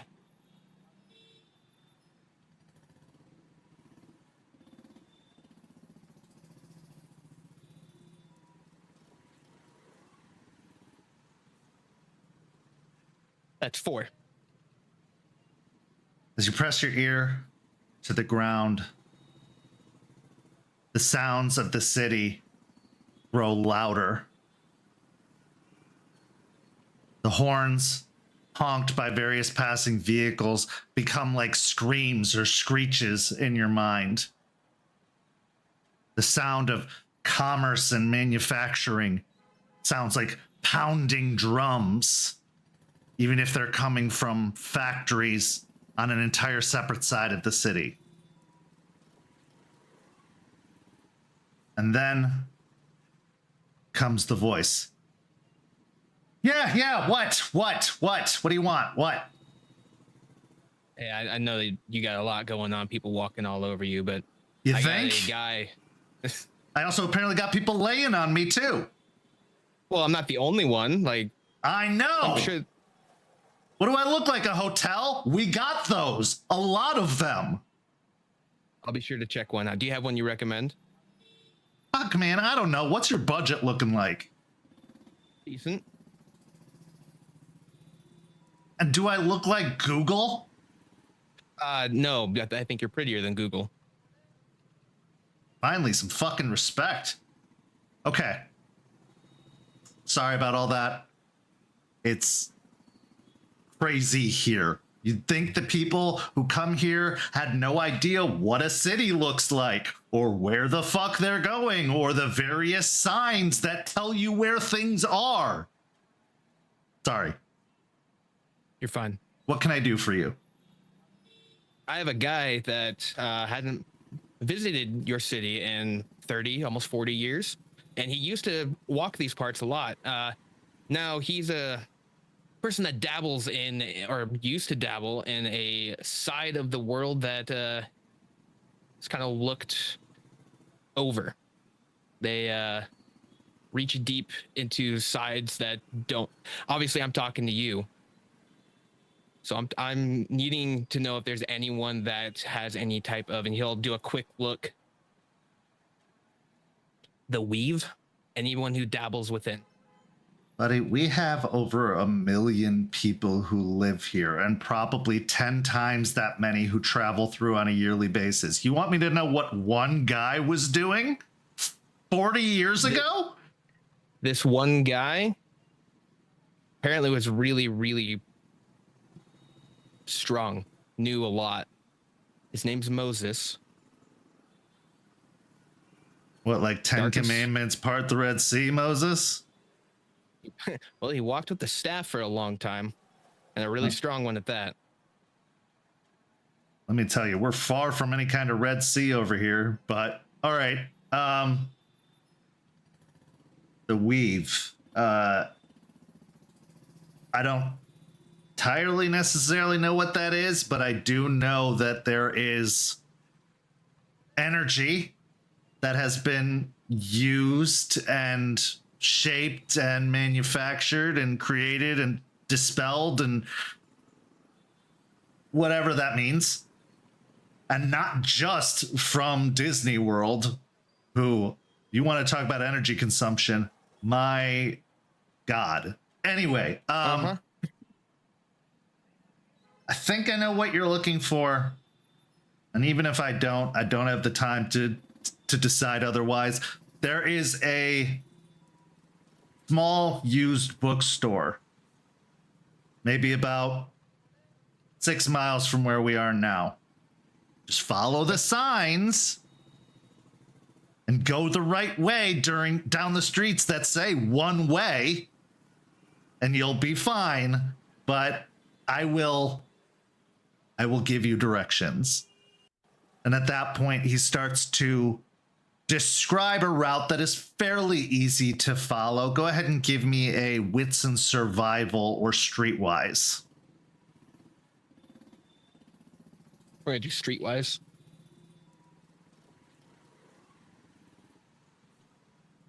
That's 5.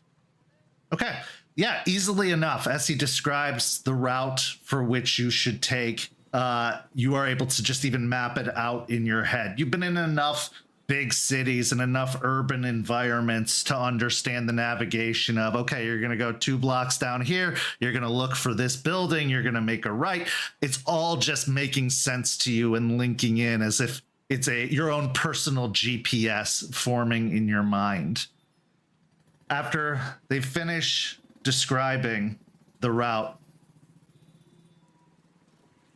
it's a place you'd normally miss. You'd probably walk right by it or drive right by it or ignore it and have a feeling that's by design. So just don't overlook it. Don't fucking come back to me in like an hour being like, what was it again? No. You have technology. Use it. Understood. Well, Orlando, I appreciate the help. This has been very, very fun for me. I haven't been able to talk to a really big city in, I don't know, ever. So thank you for that. And I'll be sure to get off you now. Oh, right. What is it they make me say? Thanks for visiting. I'm sorry, man. And he'll kind of like slowly push himself up off the ground.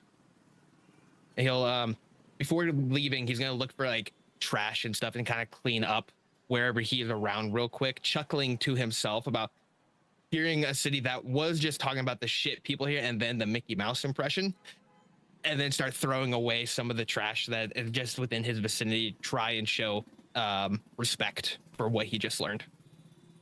Okay. So Izzy off to the side with Moses. He is just continuing nonstop to be like, I don't even think the city extended this far before. Like, it's just... I don't know what's more unbelievable, the fact that you're saying the city blew up the way it did, or that a hot dog and a full soda cost $1.50. I can't even get into that. No wonder I look this way if that's what it's like to pay for things these days. Inflation's a real killer. Give me a charisma and insight. He is looking very frazzled, very distracted, and this is going to be trying to like calm him to a certain degree, to see if you can level out that roiled up energy inside of him. That is a botch. Okay, you find yourself getting roiled up as well and completely distracted and confused by the sounds of the city. You are now at Rage 4.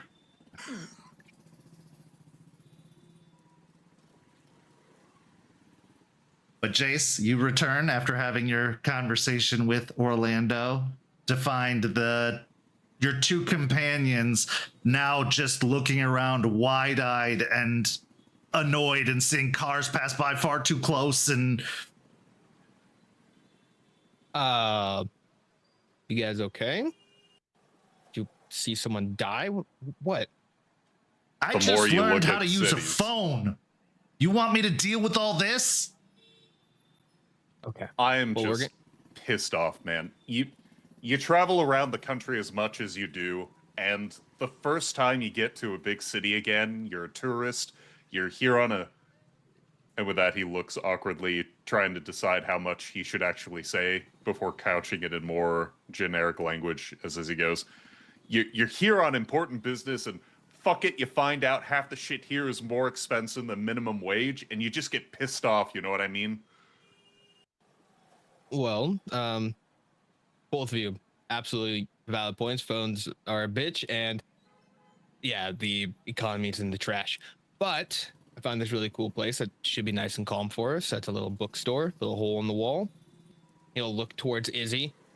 It's kind of a secluded place that people overlook.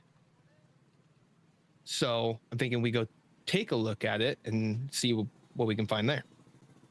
Just get us out of the sun already. Jesus. Ugh. Okay. So with that roll from earlier, Jace, you are able to provide very, very easy to follow and accurate directions, giving plenty of advance notice for when to turn, when to look for something, when to stop. Give me a charisma and let's go with survival roll. Okay. Or streetwise. You know what? We'll also say streetwise works too. Either one. Okay, I had already rolled the first one. Can I re-roll with doing streetwise? Yes. Okay.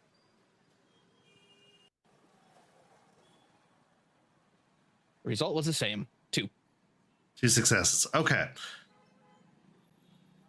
Izzy, he is managing to guide you in a way that suits your current state, your current aggravated state, to the point that you don't feel any more aggravated with Jace at the very least.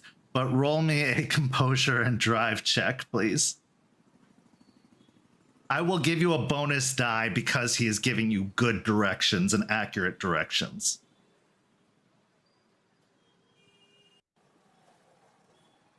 Okay. So it is going to be a crit for a total of 5 successes. Okay. With Jace's assistance and your ability to now comprehend the situation that is Florida traffic, your rage actually goes back down to a 3. You feel like you've gotten the hang of it at least enough to get to where you're going for now. As you get to the street, Jace, that you were told this particular bookstore was on, roll me a wits and investigation.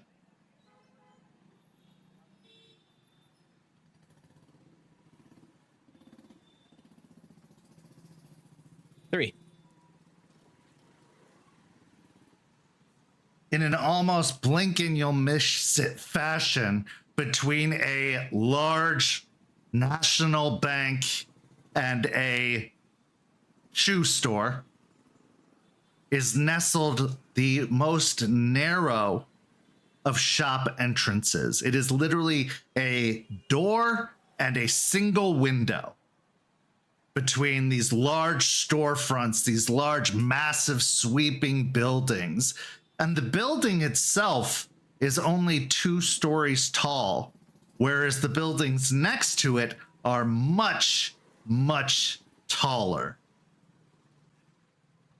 It could be easily mistaken for an alleyway, but something about what you were told, about everything that you've learned, about just your genuine instinct and knowledge of the city allows you to catch the storefront of the Tomes Shelf, a small secondhand bookstore nestled in between these 2 buildings. It looks like there's a paper sign hung on the front of the door, or at least from the inside of the door, but it's hard to make out the writing from this far away. You'd have to park and approach to see it. Izzy, you want to just loop around and get us somewhat close to that door? Oh shit, I didn't even see it. Yeah. And with that, he'll, pull a Yui and look for a spot to park and all that. Give me a wits and drive, Izzy.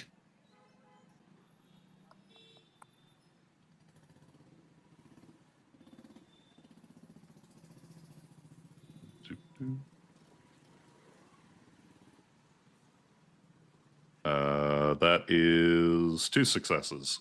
Okay, it takes a minute. It takes a little while to find any worthwhile parking, but eventually you do find a parking structure maybe 2 blocks down that you're able to pull the vehicle into, and thankfully does have spaces available despite the midday rush of downtown Orlando. Parking. How much is it? Oh, go ahead. It's $6 per hour.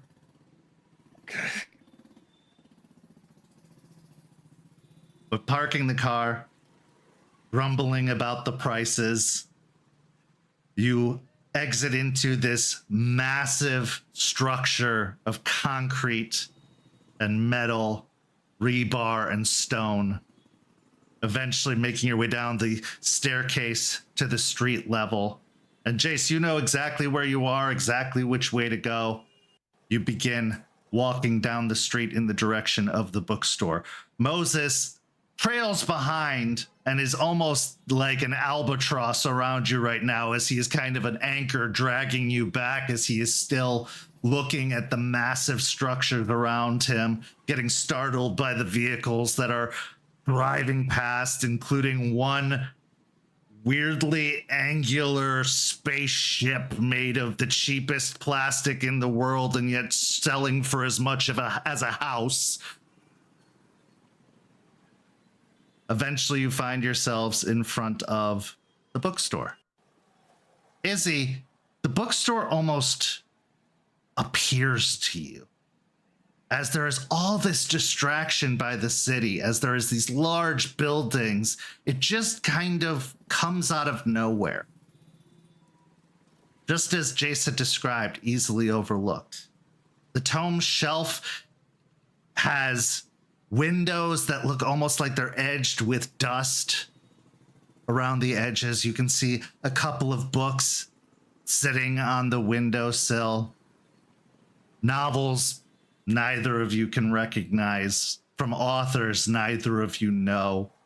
These books look boring and not appealing or appetizing at all. This would not draw someone's eye from the street, and if anything, looks like a facade meant to detract any attention. They're not going to have the latest bestseller in the window. They're not going to have the Bible or anything that might draw a certain clientele. No, they are going to have books with spines that look like they've been cracked far too many times, with pages that have begun to yellow, and a title that is almost barely visible with how much the print has faded from the cover. As you approach the door, you see a sign that says, "Closed for lunch. Back in an hour."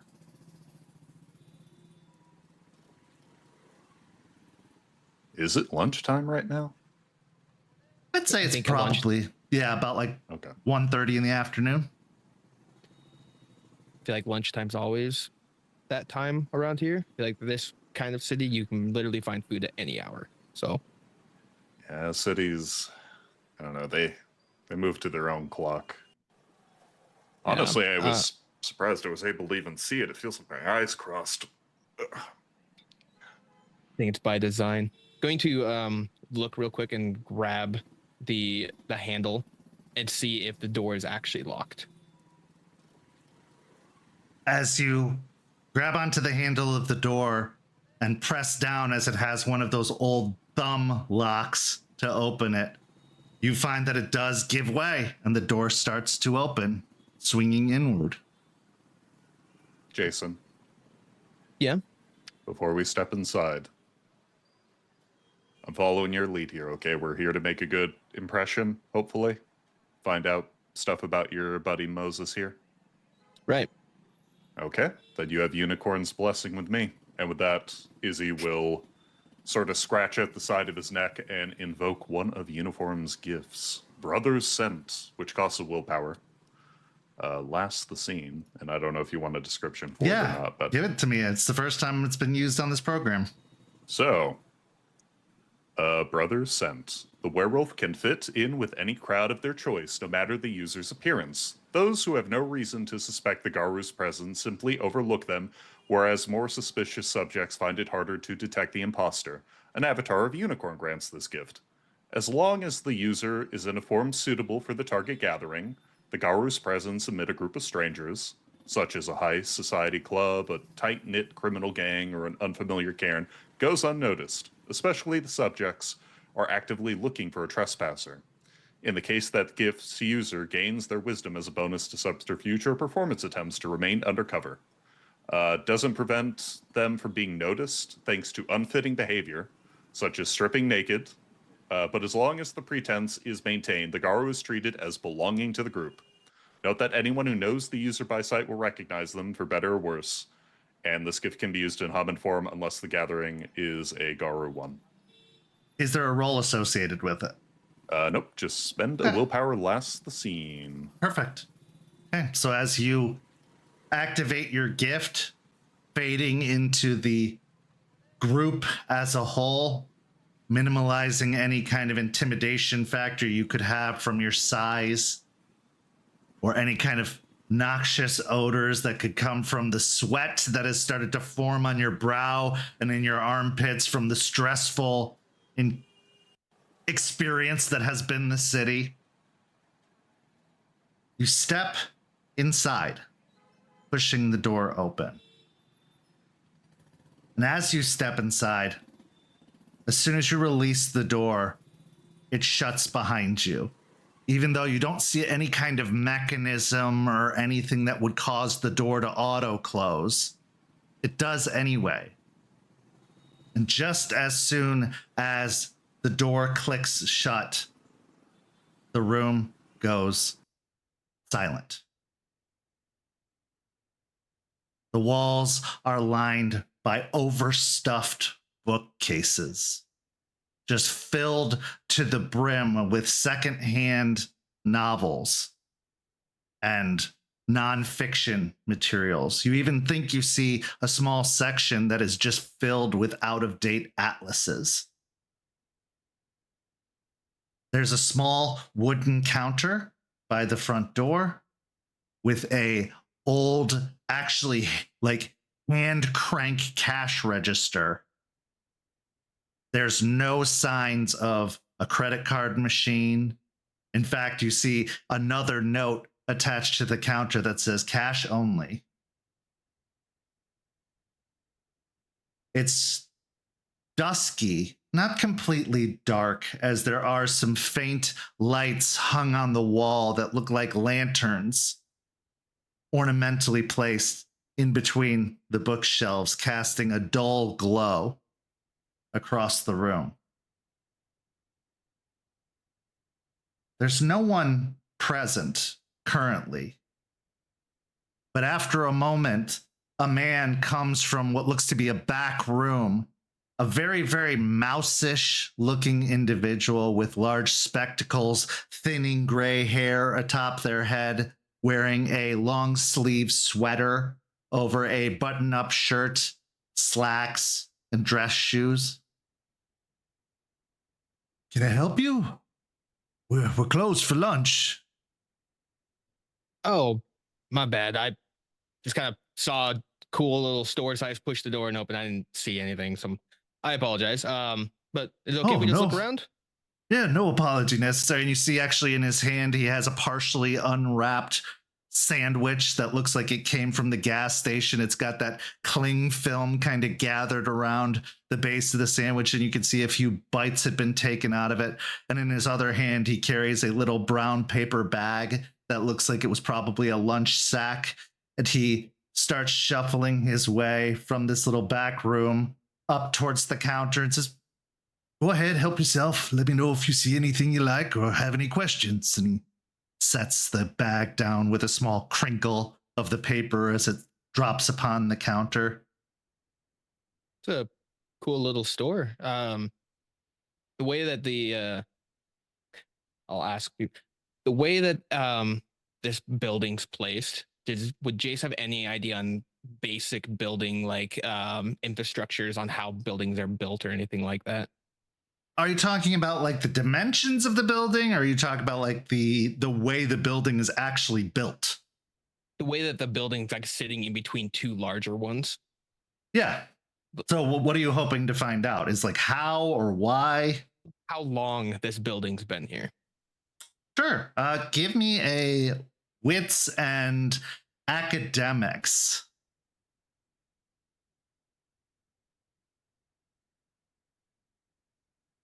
2. Okay.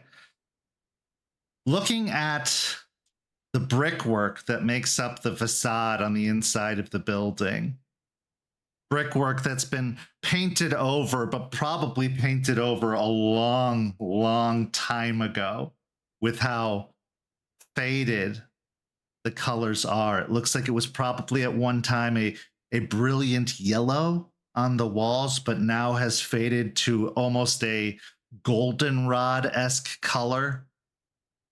It doesn't look like it's been touched up in some time, but you can see that the paint is over brickwork, exposed brickwork. You don't see any kind of semblance of drywall or anything making up the interior of this building, which most structures these days would have maybe a wooden, or if they're feeling fancy, a metal framework and lots of drywall. As you look at the place, trying to date it, trying to even begin to comprehend this kind of architecture, this kind of brick even that was used as you run your fingers across it. This isn't manufactured brick that would have come from any kind of cement plant or anything like that. No, this is chiseled brick. And it's rough hewn. It's not smooth to the touch. It's not finely crafted. It looks like it was someone carved out a chunk of rock, set it down, maybe put some sort of kind of plaster or sealant on it, then grabbed another carved rock and set it atop it, forming the structure. Your best guess from estimating, maybe late 1800s. After running his hands across it, kind of running the grit on his fingers, he'll go up to the guy at the cash register. It's a nice little place. It's old, like really old. Well, we've been here a while. It's it's a lucky thing, I suppose. Yeah, lucky it doesn't come crumbling down. I'm surprised that they keep places like this still open. Usually things like this wouldn't like be up to code. Izzy will give a soft punch to Jason's shoulder and pipe in to be a bit more cordial and goes, "Oh, come on, we don't need to hassle the guy. He probably doesn't even own the place, right? You're just, You're right. Manager, desk minder. Well, I worked here a while, but I think she'll surprise you. She's got old bones, but she's sturdy, and we got all the necessary permits and licenses. Good. So look towards Moses to kind of see, can I do an insight on Moses, see his reaction to stepping in and being in the bookstore? Absolutely. Go ahead and roll me a wits and insight.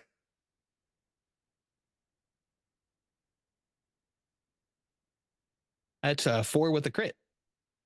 Okay. So as you're looking around, then drawing your eyes to Moses, Moses is almost frozen in place, standing and staring off in the direction of the employees' kind of back room, maybe a stock room. He seems transfixed upon that location, and he has a look of familiarity and wonder on his face, because though he's frozen, it looks like he has found some sort of comfort in this location and its more archaic old stylings, as opposed to the very modern, very recent downtown area outside. And maybe it's the silence of the building itself, but he's not clearly as stressed and distracted. He'll kind of nudge Izzy real quick and then look over towards Moses and walk up to him. You doing all right, buddy? Yeah, feel like I've been here before. Yeah, anything calling out to you? Memories, anything like that?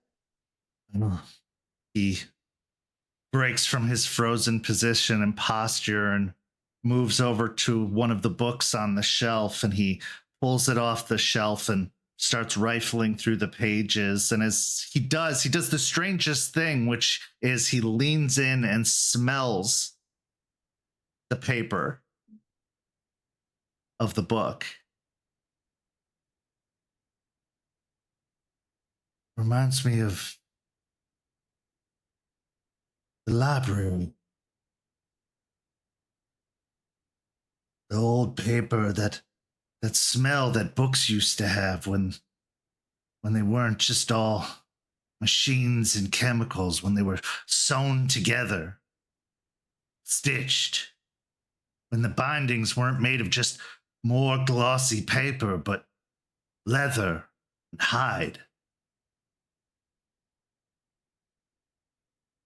You don't forget a place like that. Absolutely. Pick out a book, whichever one you want. I'll get it for you. He's gonna go back over to the employee. You can help me with something. Sorry, what's up, Izzy? I was just gonna say, while Jason and Moses were having their chatter, I think Izzy would have engaged the clerk, I guess, Sure. would be the best description in a conversation. Like, hey, once again, sorry for budging in on the lunch thing. You just sort of walk by, you see the dusty tomes, and you're like, wow, what's in here? And you open the door and it's open. Listen, if you want us to leave, we can come back when you're done. Or No, that's fine. It's been a quiet morning today, so oh, no that's trouble good. whatsoever. Oh, perfect to hear. My name's Izzy, by the way, and we will offer a hand. Oh, Michael. Michael. Mind if I call you Mike? Sure. A bit familiar, but why not? It's a familiar Hey, age. Listen, we're just two ships in the night, you know what I mean? Can't say I'm here for something, but one of my friends here is looking, and I think at this point Jason maybe returns. Yeah. Jason, hey. Hey. This is Michael. Which one would you like, Michael or Mike? Either one's fine. Okay. All right. Mike, what's the oldest book you got? Oh boy. Why do you ask? A bit of a interest, more of my friend over there than anything, but kind of collects these kind of things. Really likes how things were stitched back together back then, the old smell of the library before machines put them all together. Oh yes, I know the type. Well, let me check the back. We keep more of the more fragile and precious materials back there. And he starts shuffling his way from behind the counter, leaving his lunch sack atop the countertop, the sandwich placed off to the side next to it. As he enters into the back room, the curtain kind of dropping closed behind him. Roll me a wits and awareness, both of you.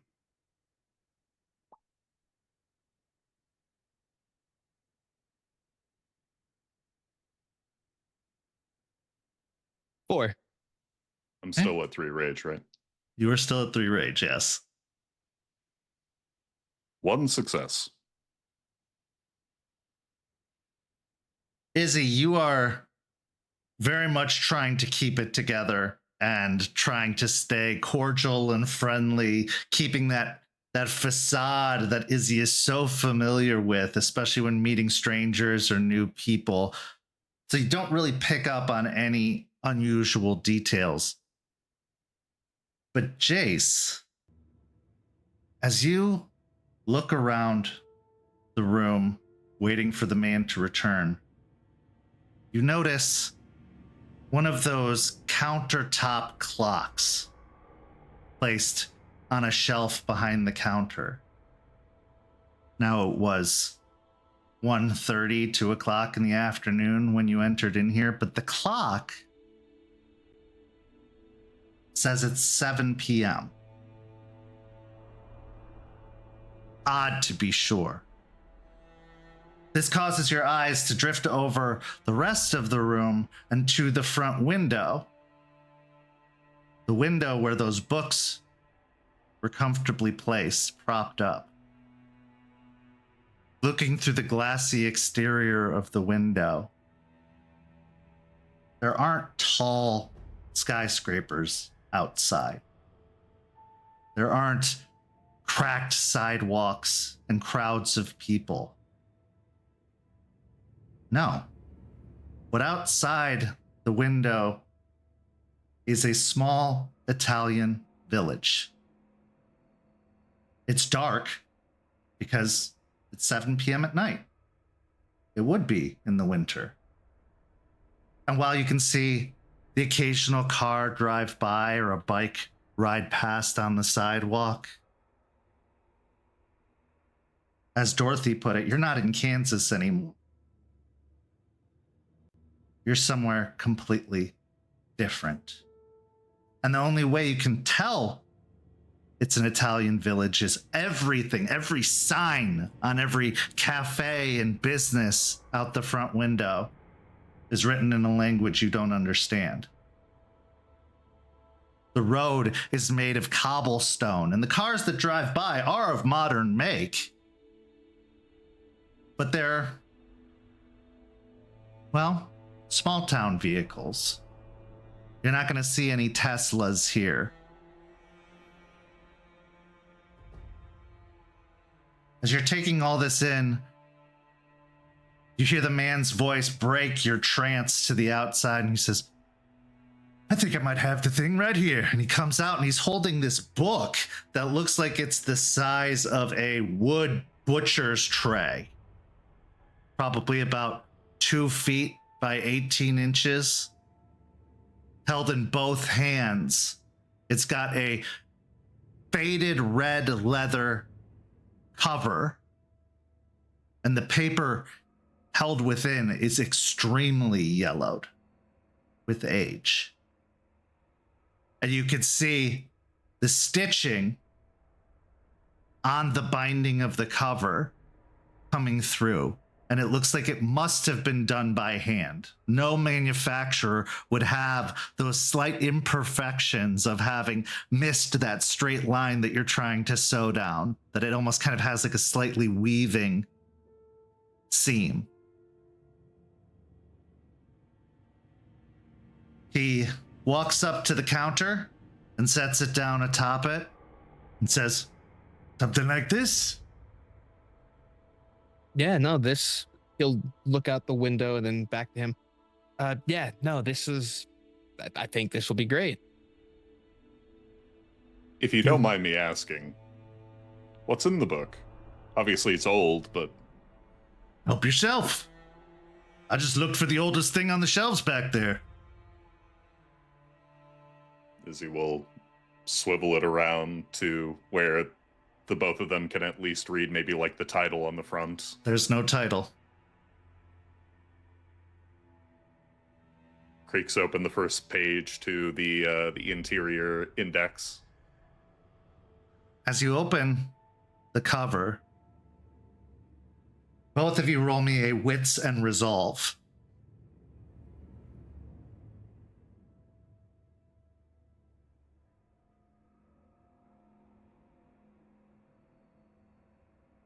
Three. 2. Sorry, 3. As you are drawn in by the handwritten script upon the pages, you blink and you find yourself standing on an Orlando street filled with traffic in front of a bookstore. The sign closed for lunch on paper on the door. There's no book. There's no clerk. And you have a faint memory, almost like deja vu, like you've been here before, but you don't remember any of the events that happened inside the bookstore, other than illusions or maybe faint whispers in your mind. Is Moses with us? Moses is outside with you, yep, and you can just hear him laughing uproariously. Well, what's the joke, Moses? I didn't catch that. Must have missed the punchline. Yeah. Ah, old tricks. They're never that old if they still work.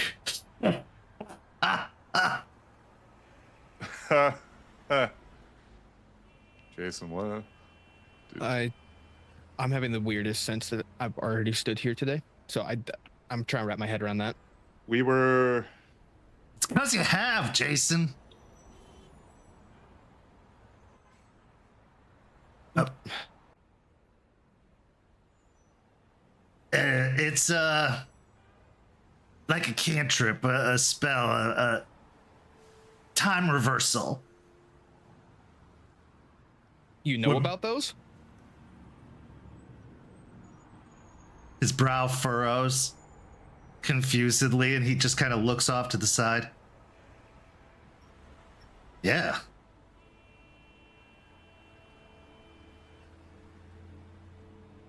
That's... And with that, he walks towards the door and tries the handle again. But this time it doesn't open. He then removes his hand from the handle, but keeps a fist and reaches and knocks on the top of the door, then on the right of the door, then the bottom of the door, and then twice on the left-hand side. At this point, you hear a lock disengage and the door open. And he strides his way in. Shit. Follow him in. I guess he remembered to name a right or two. Come on. As you step in to the bookstore, it's not what you can barely recall. The inside is far, far larger than the outside would show. Long aisles and stacks of books fill the center of the room. And those stacks go up and up and up. And you see large wooden ladders on wheels that slide down each aisle. Candlelight is the only thing that illuminates the interior, as there are these chandeliers that seem to hang from the ceiling and sconces on the walls. There's no counter, no clock, no clerk.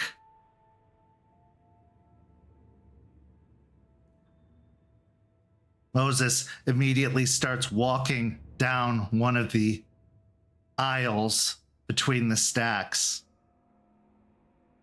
He has this outgoing, youthful look in his eyes, like a child that stumbled into a candy store, or an individual having their first trip to Disney World, just awestruck and taken over by the majesty of it all, the magic of it all.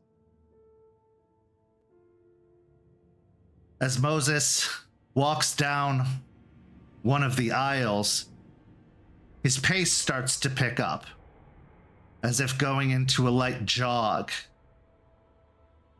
What do you do?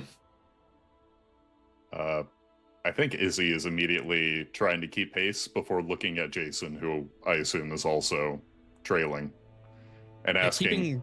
Yeah. So just keeping his distance, but he'll look over towards Izzy. Yeah.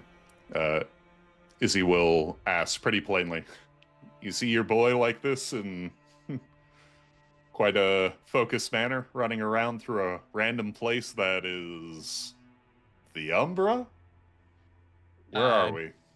I don't know where we're at, other than a very, very big, library, if I had to put it plainly. No, I've not seen him like this since. I didn't really seen him run, to be honest. He's always kind of just waddled, if I had to put it in a term. Hey, Moses, you mind slowing down for a sec? At a certain point, there is a break in between the stacks as another lane crosses over, and he quickly darts down to the right, running down in between the various aisles. He eventually reaches the bottom of a staircase, which leads to the open air second floor that surrounds, reaching some of the higher shelves.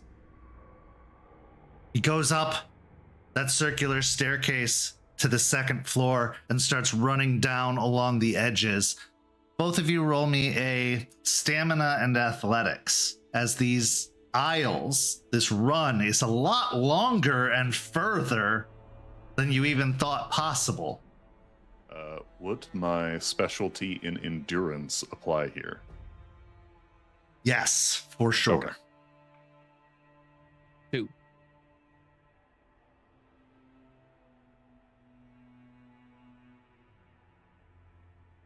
That is a crit for 7. Okay. You could keep pace with and maybe even pass Moses if you wanted to. This is just a nice kind of light jog for you.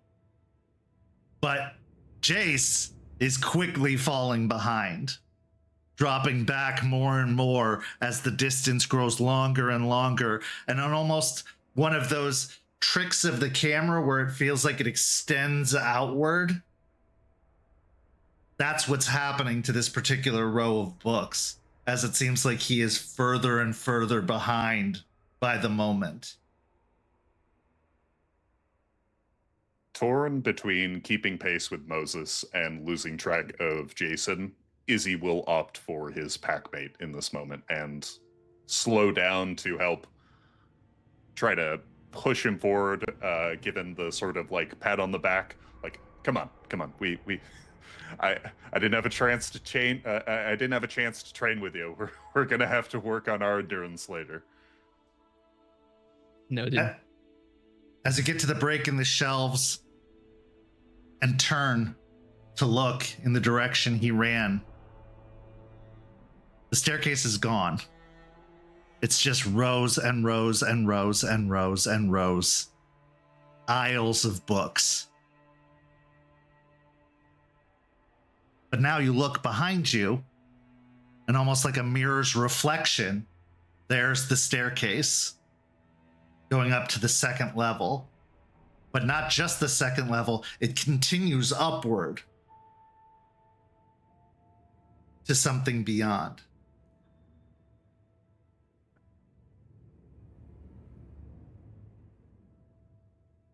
Well, I don't see any other option. We saw him go up. So up we go. One of you, or both of you, if you'd like, make me a wits and survival. I think Jason's probably the best bet. I got 3. Yeah, I'll do it. Do you have a dot in survival? I do. Yes. You can assist and give Jace a bonus die if you'd like. Sure.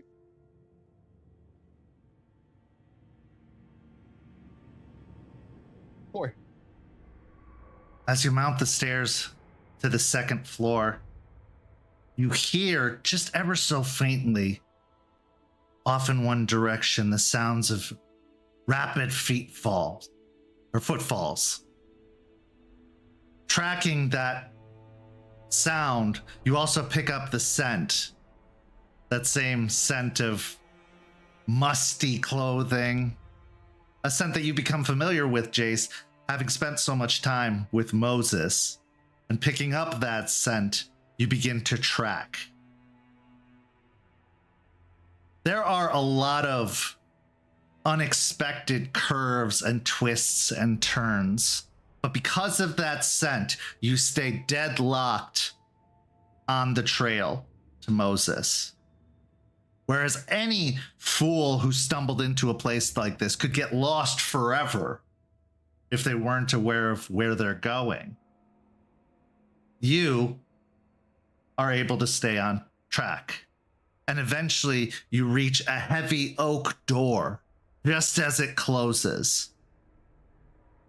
And you hear muffled voices beyond.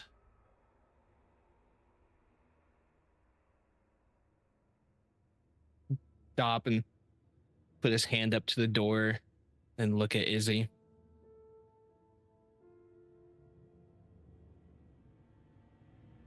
Whatever's on the other side of this, we gotta keep our heads. Okay? We're gonna whatever's over there, we're just gonna try and talk it out. I just don't want you going big on whatever could be going on. I'm here for your safety, as long as they don't try to do anything to us. Nice and polite words. Based on what's going on, I feel like if they wanted something done to us, they probably would have already done it. Okay. He'll slide his hand down to the handle, take a couple breaths, and open it. It's an old brass handle. You can see that there is carving in the face of the handle that looks like maybe like a Celtic knot or a rune work of some kind. And as you grab the handle and turn, pushing the door open, both of you go ahead and make me a wits and resolve check yet again.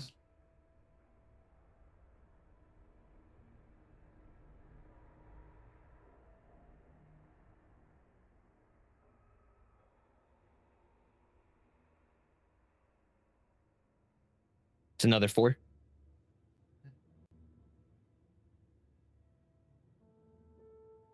That is 6 with a crit. Pushing open the door, you find the next room. A very old study room. Long wooden tables with stools, all of them looking hand carved, none of them looking manufactured. There are 8 on one side and 8 on the other, flanking an aisle that goes up to the front. In the front leftmost table, Moses is sat upon the stool, his hands folded in front of him on the desk, like the A+ student, the dutiful student awaiting a lecture.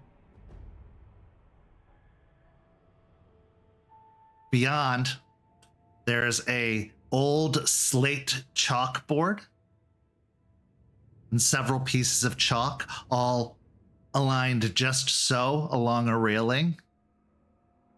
There's a podium. And then, the most startling thing, a large stone gargoyle crouched off to the side, standing in front of a curtained doorway.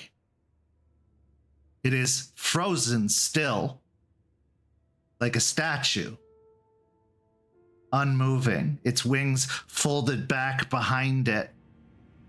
It is holding what looks to be a stone book in its hand as it's crouched there, looking like some sort of library ornamentation, just frozen in place, looking down at this stone tome.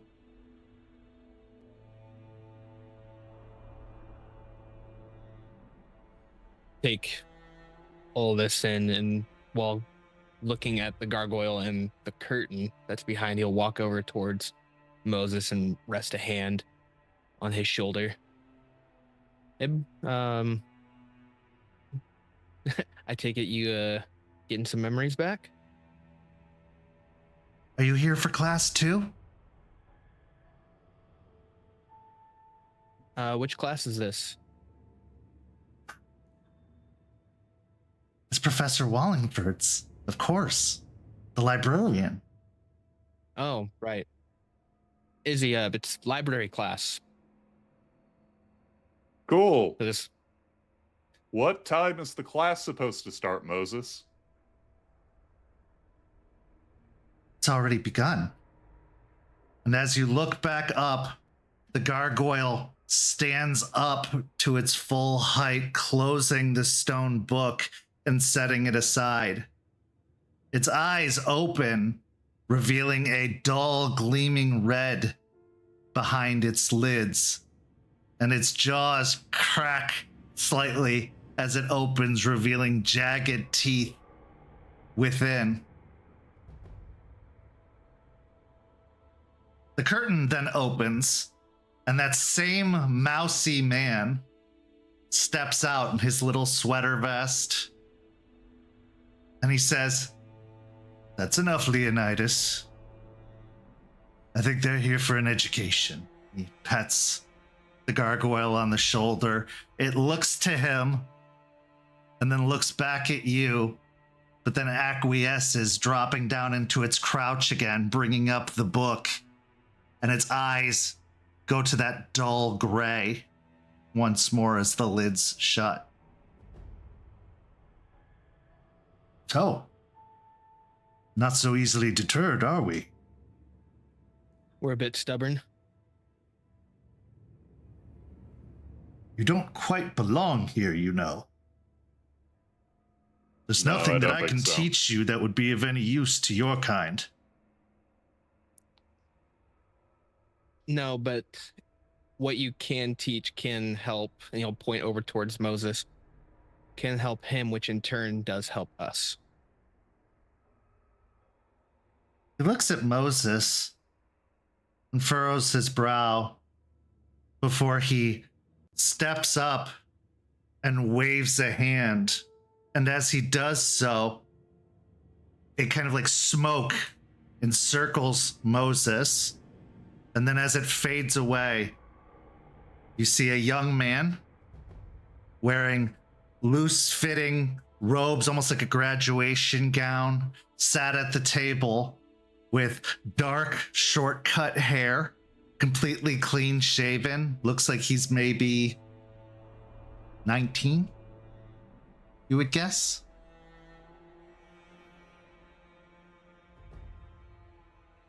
Moses. Of course. Always wondered what had happened to that boy. He then waves his hand again, and the same smoke whips around and then pulls back, revealing the older Moses once more.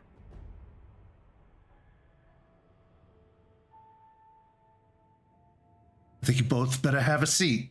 And he gestures over to the seats next to Moses, and you hear the stools move out as he does so. Less of an invitation, more of a demand, obvious in the way he speaks. Izzy will instinctively move to whichever seat is closer to Michael. Take the seat next to Moses. Michael steps over to the podium, placing his hands upon it.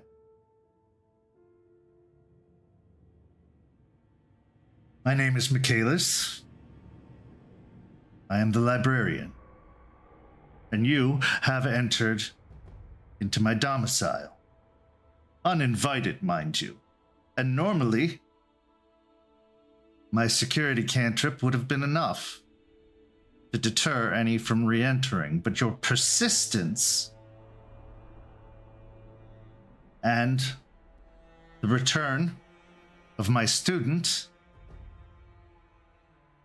has allowed you to stay and to, well, survive this particular encounter and intrusion.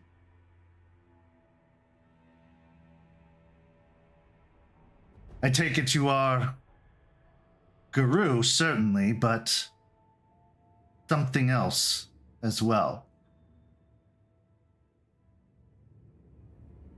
What do you want with Moses in this place?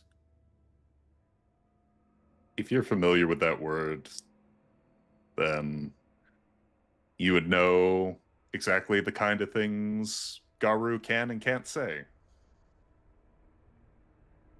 But, and with that, he will look over to Jason on the question of Moses. He'll look to Michaelis and then towards Moses. Moses is a good friend of mine. And when he fell on harder times than when we were already there, claiming that he had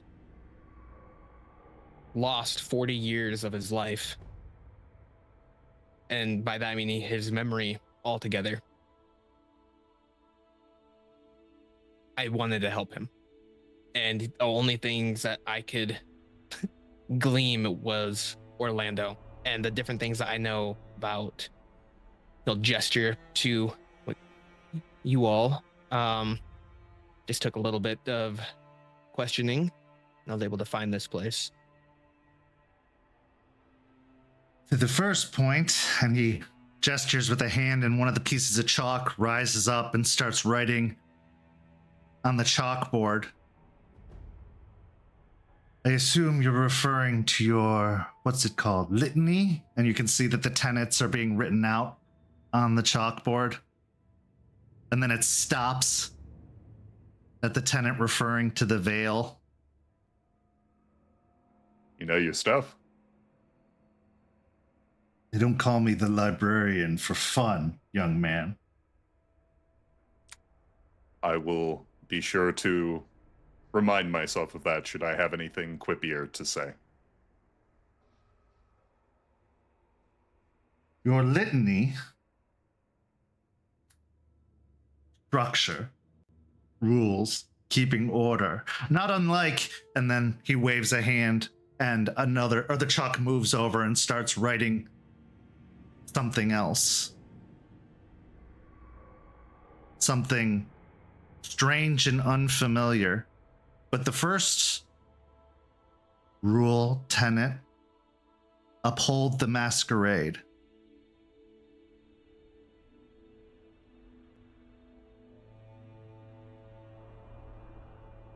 Rules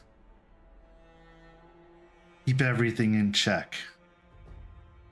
Keep them the way they should be. Keep unprying eyes and unwanted presences from going to places they don't belong, learning things they shouldn't.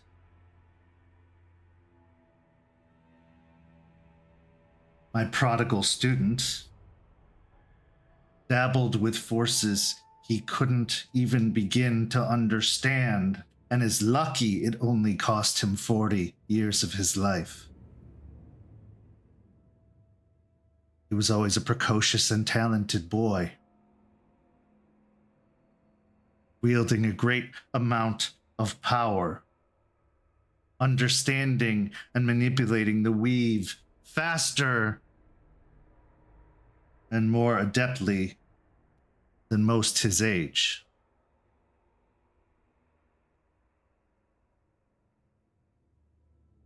Had he been more reckless, Paradox would have ensured that none of us were here to have this conversation. Instead, it chose to allow events to unfold as they have. Curious that. Trapping an entity, what some might dub God, from another dimension,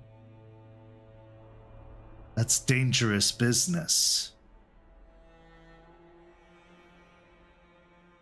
He waves his hand again in a circular pattern. And Jace, you get this pain in your arm where the tattoo is as the staff starts to pull itself out, unbidden, from your arm. Izzy, put a hand over it, trying to keep it in. Yeah, Izzy tenses in the chair and looks over to Jason like... He'll hold it and shake his head at him. He relaxes and leans back in the chair again. Well, come now, boy. If you don't want me to do it yourself.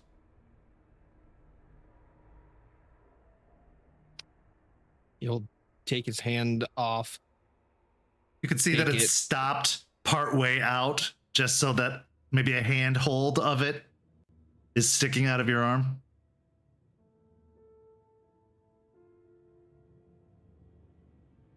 He'll grab it, and the entire time pulling it out, shaking his head that he shouldn't be doing this as he pulls out the whole staff.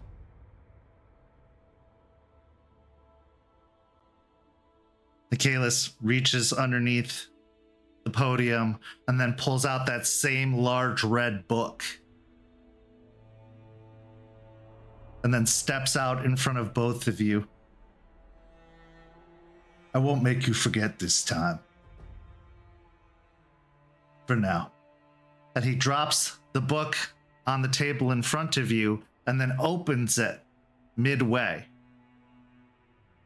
Here you see hand-drawn imagery and writing talking about Eastern philosophies and religions and what is believed versus what is true. And the page he happens to open it to is the page belonging to Ishu. Now, Jace, having actually seen Ishu, you see a rough sketch of what Ishu kind of looks like, the long stalking hat, one side red, one side black. They look somewhat human, but again, it's a sketch. It's not the real thing. And you can see all the monikers about how they were the guide, the trailblazer,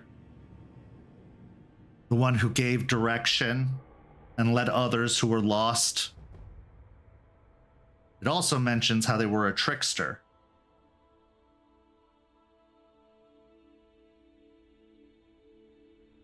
You see, in a different handwriting, annotated off to the side,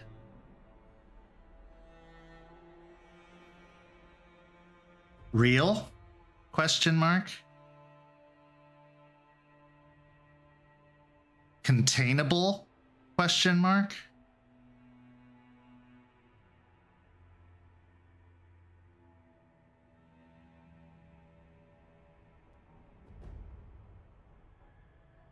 Michaelis looks at you.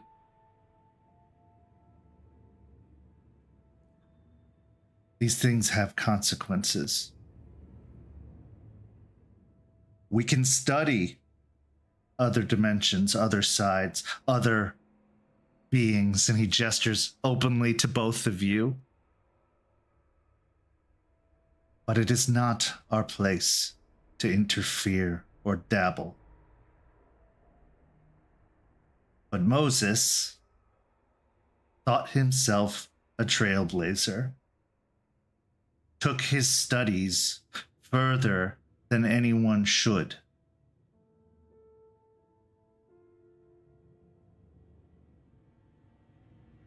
And while his return is most appreciated, he looks over towards Moses, and you can see that Moses is frozen still, as if he just had that conversation with you and looked back towards the blackboard. Can't have history repeating itself. Curiosity isn't a thing easily mollified, easily dismissed, or forgotten. So I ask you this, what is it you want with this place, with him? What brings you here?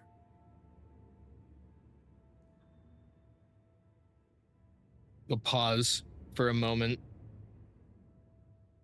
I feel that lying to you is not going to be beneficial at this time. So, if you want to find the door again and forget everything that's happened, I wouldn't recommend it. No, I think I've ran enough for the next 2 weeks, so I'm good. We really got to work on your cardio. That's a conversation for a different time. With Moses, I'm needing his memory restored. I need him to basically, hold the staff, undo the lock that's on here. I know that just breaking it is an option, but with the amount of power that is, I won't. But with the amount of power that's within this, there could be large ramifications if I do that. I've been told that if I can get the person who crafted it, who made it, to unmake it, push the power out, it's going to be controlled and there won't be any overall chaos to ensue from it.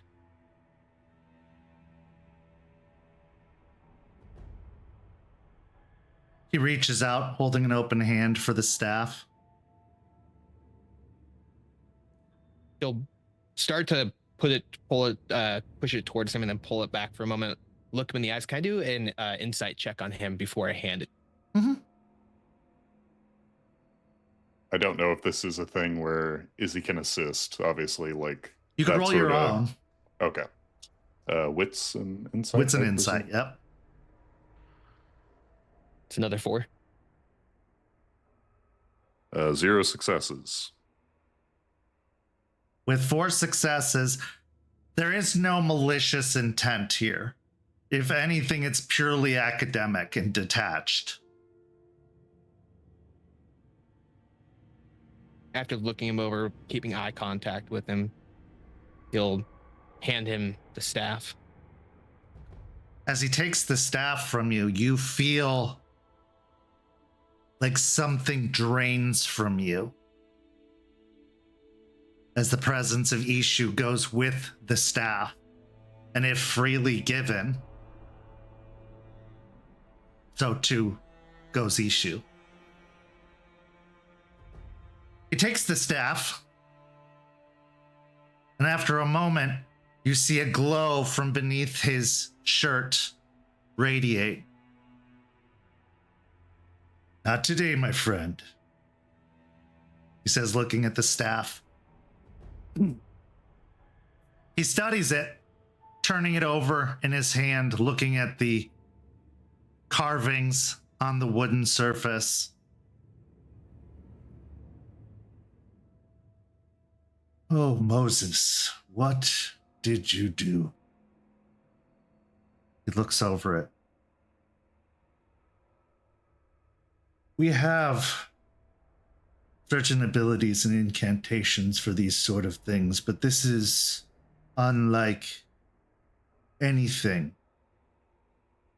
we have practiced or taught. This is unique. If I had to guess, Moses took my teachings a little bit further than he intended to and decided to do a little bit of experimentation of his own. I can see, and he points to some of the symbols, the early workings of what he was taught. But then he strayed.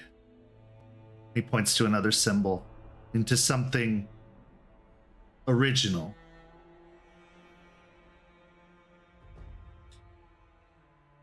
He thuds the staff down on the ground.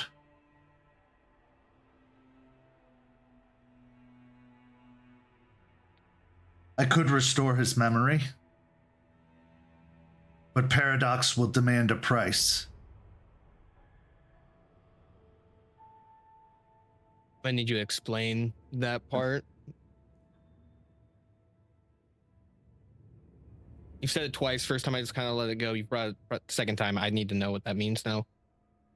Have you seen the movie Back to the Future? Yeah, it's a good one.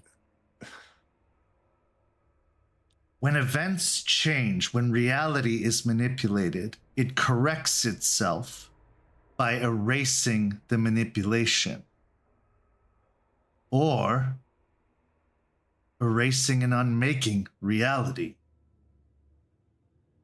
Paradox is the counterweight to the machinations and the workings we do within the weave.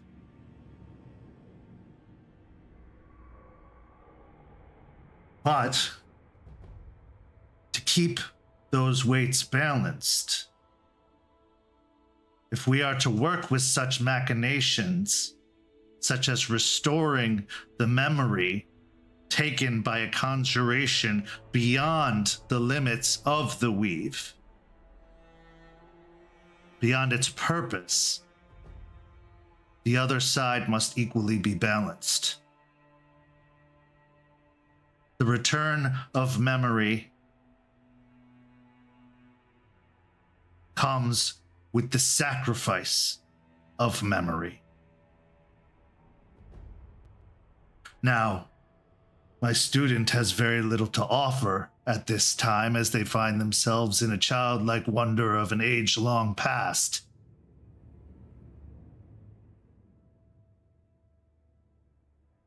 But you two, if you wish me to grant this request, I will. But I will require a memory from each of you to do so.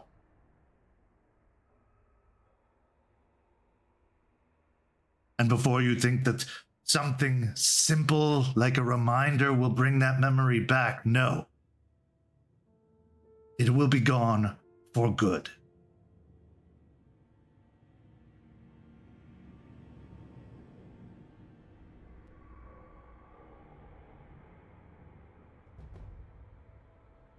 This is an awful lot of chatter from a namer about reasons why you should leave the Weaver well alone. Is that really the price you pay every time you do as humans shouldn't? As an orchestrator of the weave, no. But I also don't trap gods. I don't mess with realms beyond our reach. I know. and have long known how to safely and responsibly use the gifts I wield.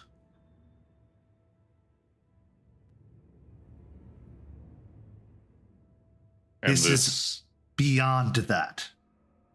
I see. And if this is beyond that, you're certain your naming magic will be successful. This isn't 80% operation chance or anything like that. I can guarantee you it will undo what has been done to Moses.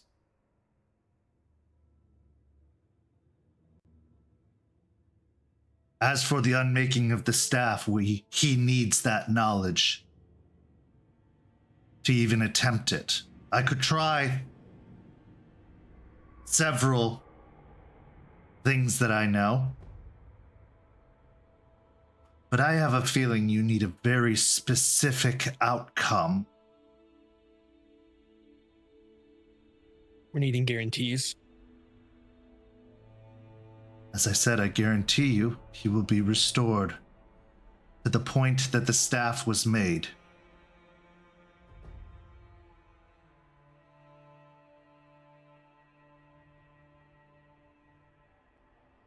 He'll look towards Izzy. Izzy will rub at his nose and think back to what he agreed to do. Coming out to Orlando, he thought he would have to tear a namer head off or something like that, but seeing the true trial ahead, he will match Jason's gaze with a bit of sorrow before looking between Moses and then back to Jason again and giving a soft nod of, I'm a child of unicorn. I'm supposed to be healing things. And if you're saying your buddy here needs this, then call on the Alrune for the sacrifice.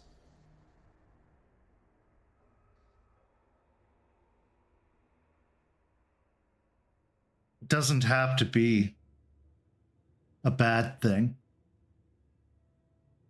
I'm not requiring a certain joyous memory or something that you're fond of.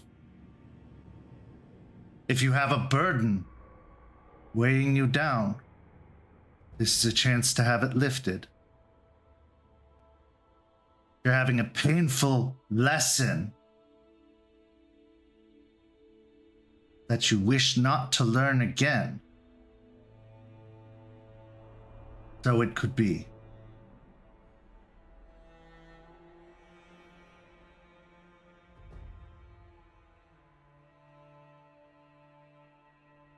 Michaelis.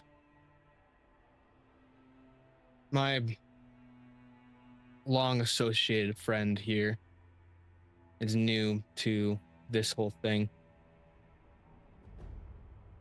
I'll give it both of the memories so he doesn't have to.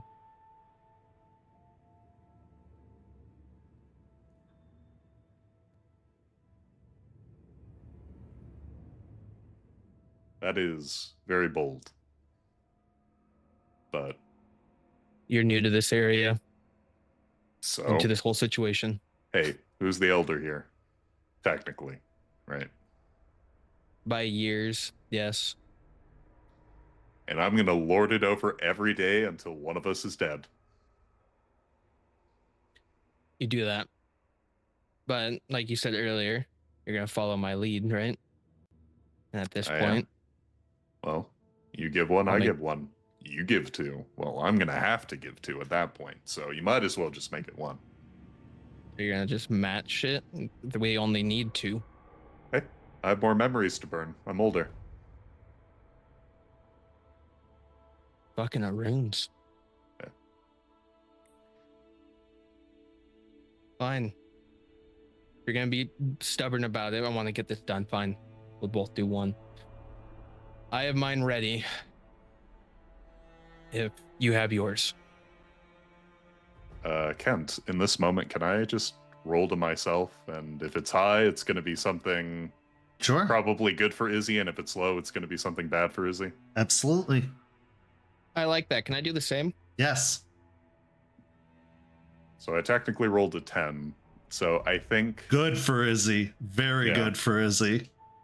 He realizes that for some of the memories he was willing to give up, he would have given up something related to Charles' betrayal, or as he sees it anyway, right? But as he reconsiders it, he realizes it's not enough to just forget about it. It needs to heal. And part of the sacrifice in this moment, although he doesn't understand the weird esoteric words about paradox and this and that, he realizes that if it's like the spiritual end, there has to be something sacrificed. And he will think back. And he will sacrifice the first night he spent with Anoli, Black Fox. The wonders of finding someone you love. For that first, like, puppy love. Pun intended. As you begin to tell the story, Michaelis releases the staff, but it stays standing upward as if it were still being held. He reaches up and starts to unbutton his sweater vest, pulling it off. And as he does so, you see stitched upon the breast of the button-up shirt beneath is a symbol. That symbol is a circle with a triangle inside of it. And then on top of that triangle is another circle with a square inside of it and an arrow pointing up and to the right from it.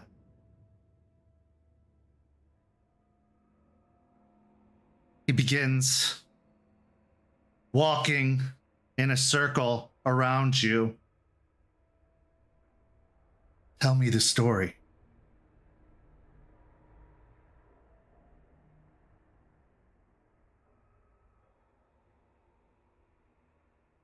It was the night before.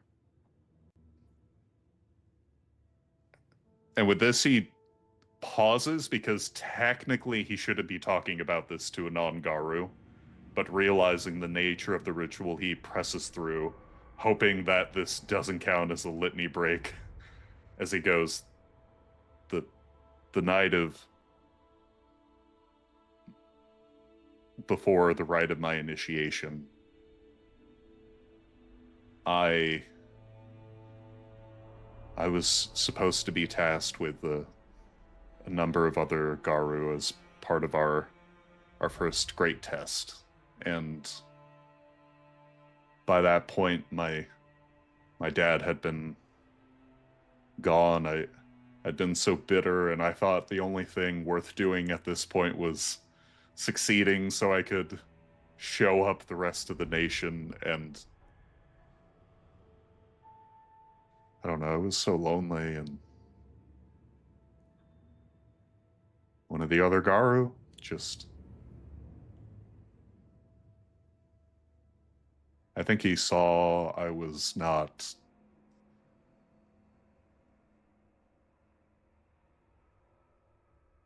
too well. And I don't know if it was pity or if he really liked me. And he started talking and started asking me questions about things I didn't even think about at that time. Like, well, after it's over, what do you want to do? Well, where do you see yourself and, after this is over? Did you want to form a pack? Like, we're going to be together, you and me. And one thing led to another. And at this, he will skip over, the not safe for work details, but basically just, he will describe as best as he can. Yeah, as you're speaking, you can hear the scratching on the podium, and you see the tip of a quill, a feather, crawling down your words, almost transcribing what you're saying. As you finish speaking, the quill pauses, and you can hear a sheaf of paper moving aside. And it just lingers over the parchment as Michaelis looks. Jace, tell me the story.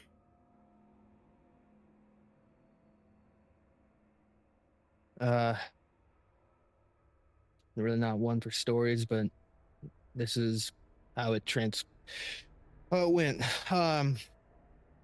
This was how I there's a night at the Echoing Roots.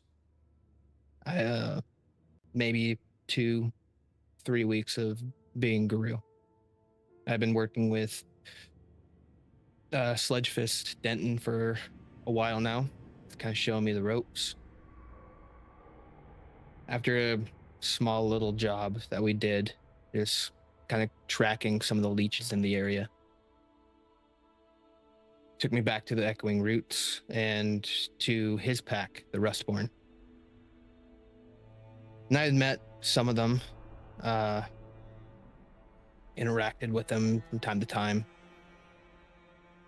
But this night, a little bit deeper in the cairn, we had a small little get-together.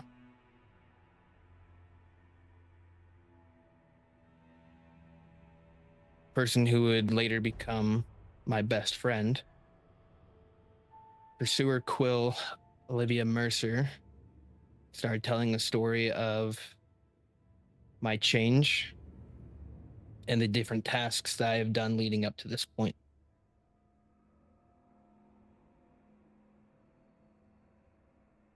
After her story, Denton came up and told me that I was part of the Rustborn at that point, and they would always have my back, and that they would watch out for me as I had watched out for everything else. Lula and Big Jim both came over and dumped a bunch of beer on my back, kind of like winning a Super Bowl. And then I got pushed into the river, as that was a christening of being rinsed in filth and then washed in the waters of Gaia.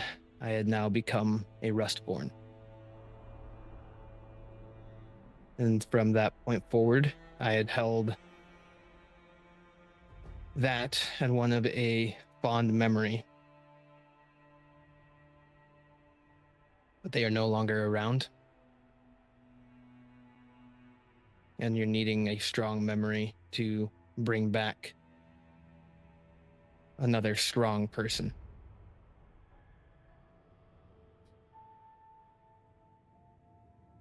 Thank you, both of you. The scritching stops on the podium, and Michaelis walks up to it and pulls off the 2 sheafs of paper. He walks over to one of the lanterns nearby, removing the glass casing around it, exposing just the candle with the flame. As he holds the paper to the candle, you hear your own voice in your head recounting the story. You see the vivid play of all of the quote-unquote characters involved within the story, as if you're watching it third person. But as the paper starts to burn, the voices become garbled. The characters become faceless. And darkness starts to creep in from around, eating away and evaporating the memory.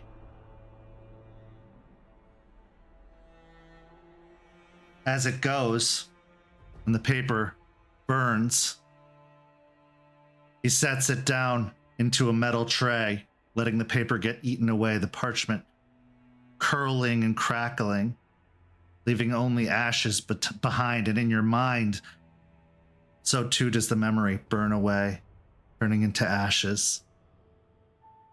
How this affects you going forward is up to you. You can decide what would change about your demeanor, your personality.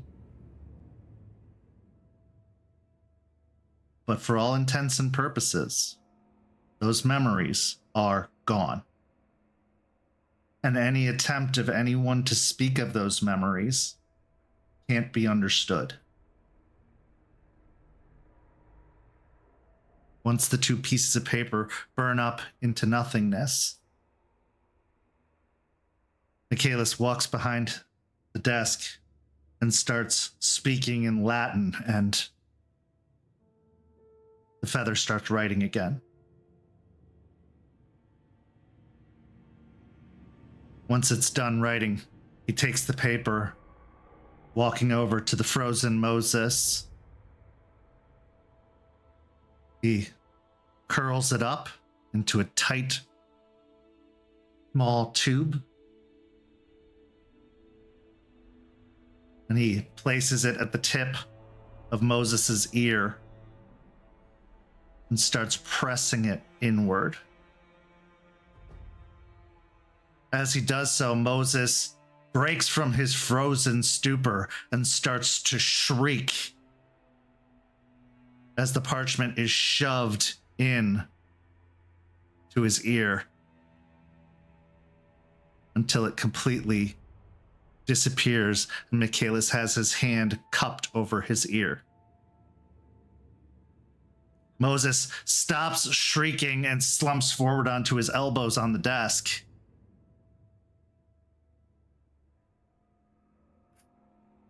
Remember. He looks towards the staff, reaching for it, but before he can grasp it, Michaelis slaps his hand, causing him to recoil backward. Don't make the same mistake, boy. It went so poorly for you the first time, and your companions have paid a significant price to appease Paradox. Use your knowledge to undo what you've done. Return the god to their rightful place and unmake the staff. Moses' hand is still open as if he wants to reach for the staff. But he bows his head with just a subtle, "Yes, master."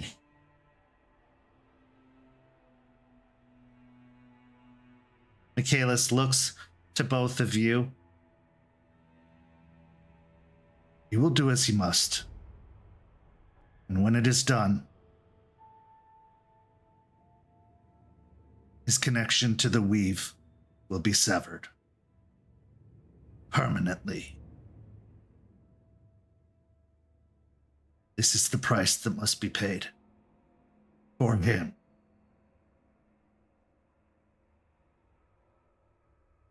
Understood.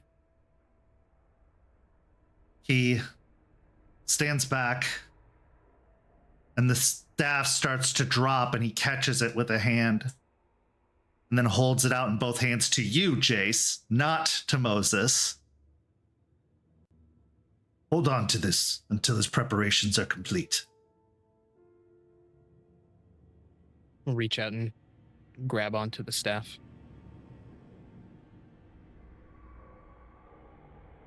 Now it is time for you to go. And if you don't want to sound like a crazy person, I suggest you don't speak of what you've seen here or experienced. We're well versed in keeping things under wraps. Oh, I know. And he steps over to the curtain and pulls it aside. And as he pulls it aside, you see that you're looking out from the back room of the original bookstore. A small, cramped bookstore with small shelves loaded with books, the wood counter at the front, the door leading outward. I suspect we will never cross paths again. I hope as it not. should be. But I will tell you this. Use it as you will. It's always darkest before the dawn. And he stands there holding the curtain open, waiting for you to depart. Moses stands up from his hunched position and starts to shuffle his head down as he moves towards the curtain. He'll walk up.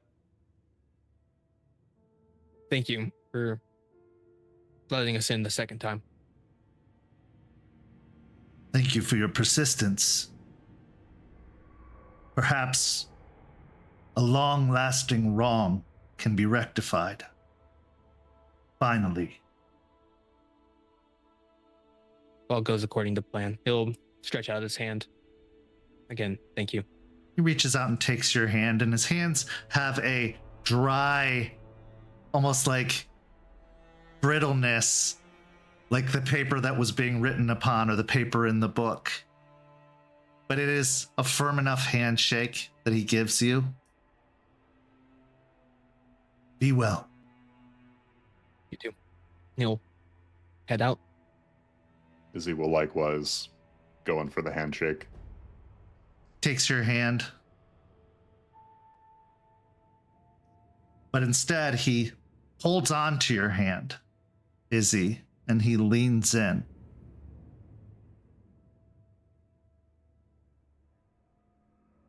Not everything is lost. Some things are just waiting to be found again. And he releases your hand. Michaelis, was it? Not Michael. Michaelis of the House Tremere of the Order of Hermes. Sounds like Weaver babble. Just know I didn't lie. My name's actually Izzy, so that's one up for the Garu. But a pleasure to make your acquaintance. Pleasure May is we never mine. meet again. As you step out through the curtain and the curtain drops closed, you find yourself in the bookstore. As previously described, the closed for lunch sign hanging on the door. You move past, opening the door to the street, stepping out, the door closing behind you. When you look back to find the bookstore, all you see is an alley between two tall buildings, a bank, and a shoe store. We now transition to our final scene of tonight's story.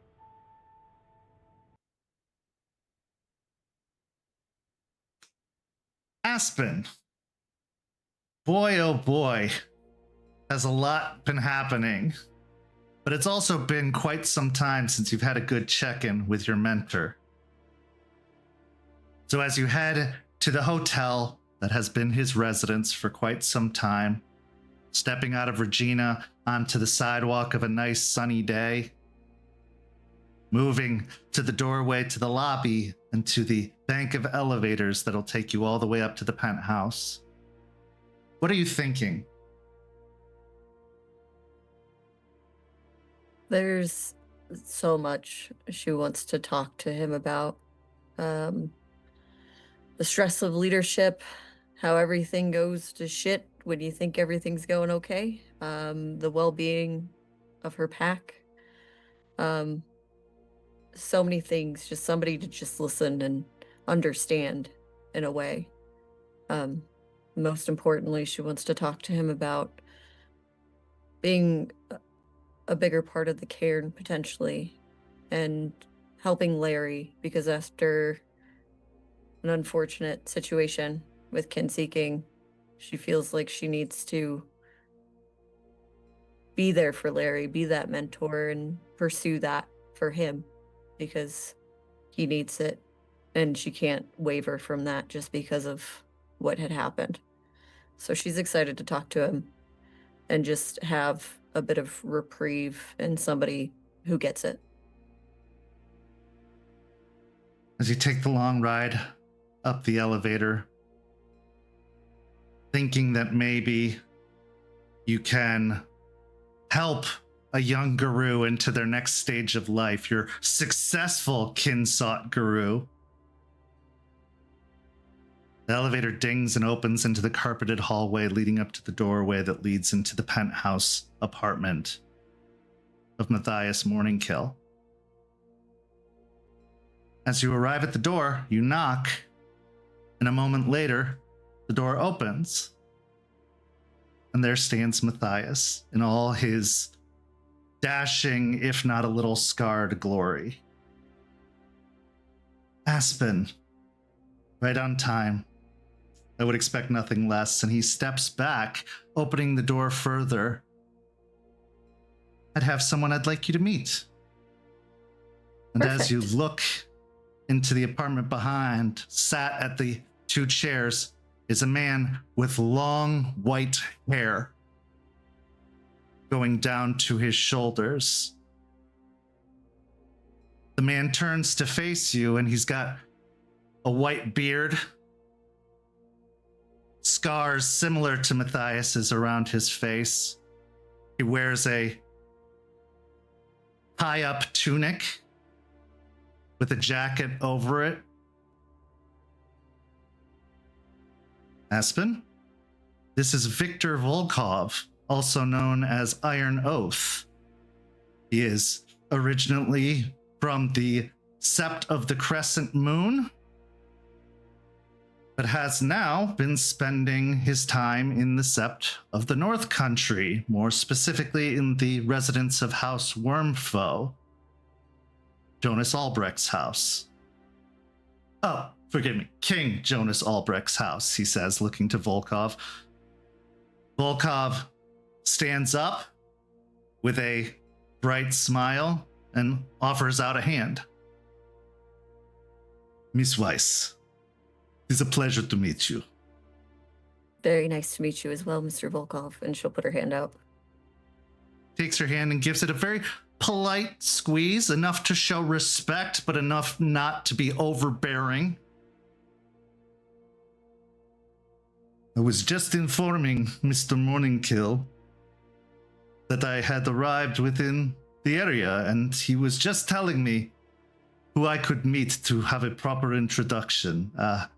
Forgive me, I did not come straight to you. I did not know where to find you, and I felt stumbling around your fair city would have been an error in judgment. Not a problem at all. She'll look over to Matthias and back. What brings you here? Actually, I come on the business of King Albrecht.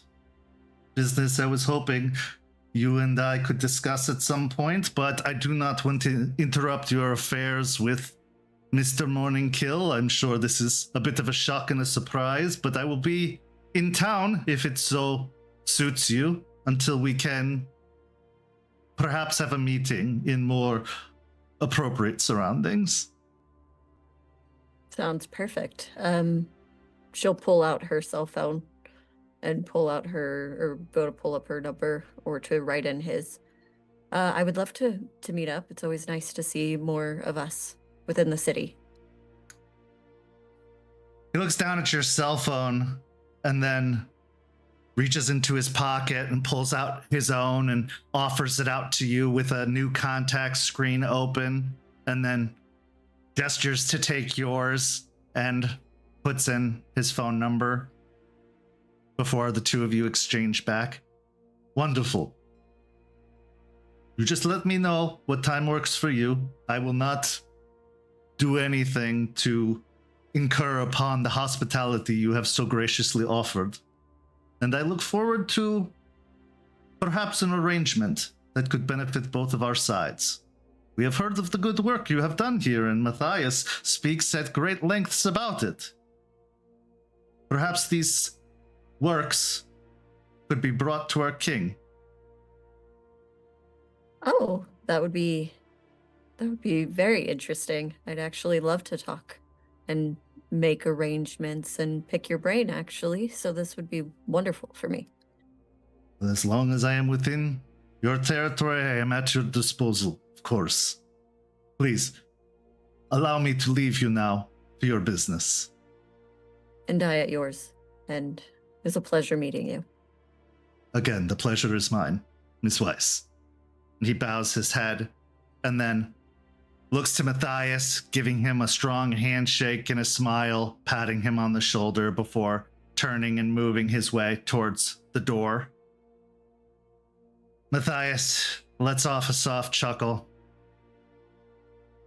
Your timing, Aspen, is impeccable as always. You seem to be finding me with guests almost every time you visit these days, which is far too rare.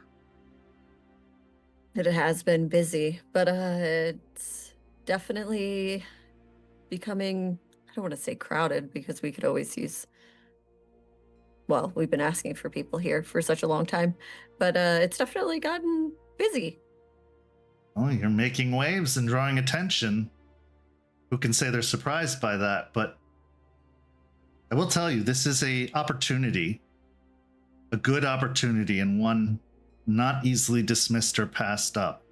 I can tell you all about Volkov, and I can tell you all about where he comes from, if you couldn't pick up the Russian accent, but let's sit. And he moves over and takes what was a glass, probably a bourbon glass that's most of the way empty, off the table from where Volkov was sitting. Something to drink. Coffee. Coffee would be great. Coffee I can do. He walks over to the coffee pot and starts preparing a cup. So, what were you hoping to meet about? Well, most importantly, I was hoping to have a bit of an arrangement with you myself. Arrangement with me? He gives you Yes. a wink and a smile. And what would that be? I was hoping, I know you've been here for such a long time and I know you have business elsewhere, but helping with the new nation I know is one of your top priorities. And I was wondering if maybe we could have you as more of a presence within the cairn moving forward.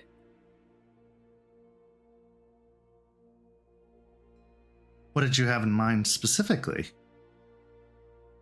I've recently come across, brought under my wing, if you will, a new guru. His name is Larry. He's a Philodox as well, and he's in need of some guidance, and I would love to give him my full undivided attention, but with all of the other business I have going on here, it makes that a bit difficult, but one that I trust more than anyone to teach and give him the real guru culture is you. And I was hoping with that, you'd be willing to come in and have a position. Full-on education of a young guru named Larry. Interesting prospect. Well, I suppose we can make something happen, although it's been a while since I've gone trotting through the woods in a cairn, so remote as that. But let me see what I can do. I'll see if I can clear up some things in my schedule. Things are pretty stable with the enterprises. I've been trying for some time to get a hold of Charles to check on how things have been going, but not been picking up, which is odd for him.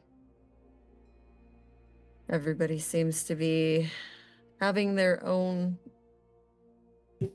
internal struggles lately. At least that's what it seems. But it's hard to really catch anyone to talk to them. Such is the way of Guru.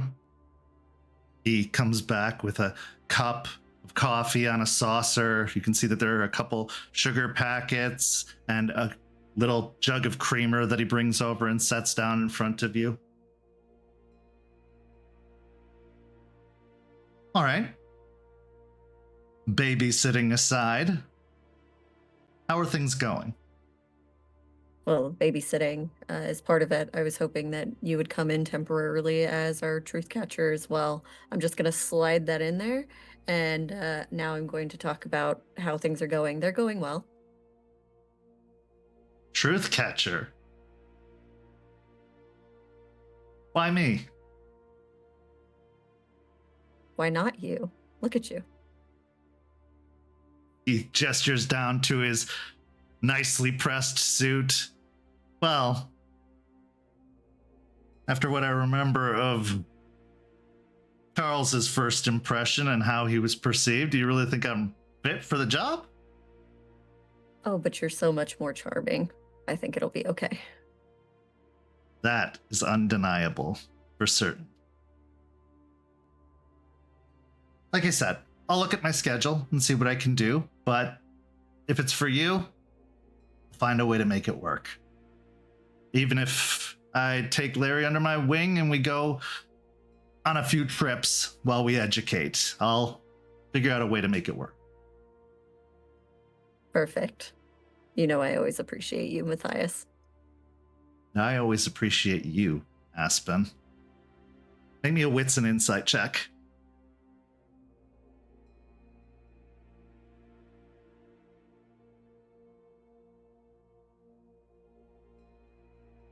Rage 1? Yeah.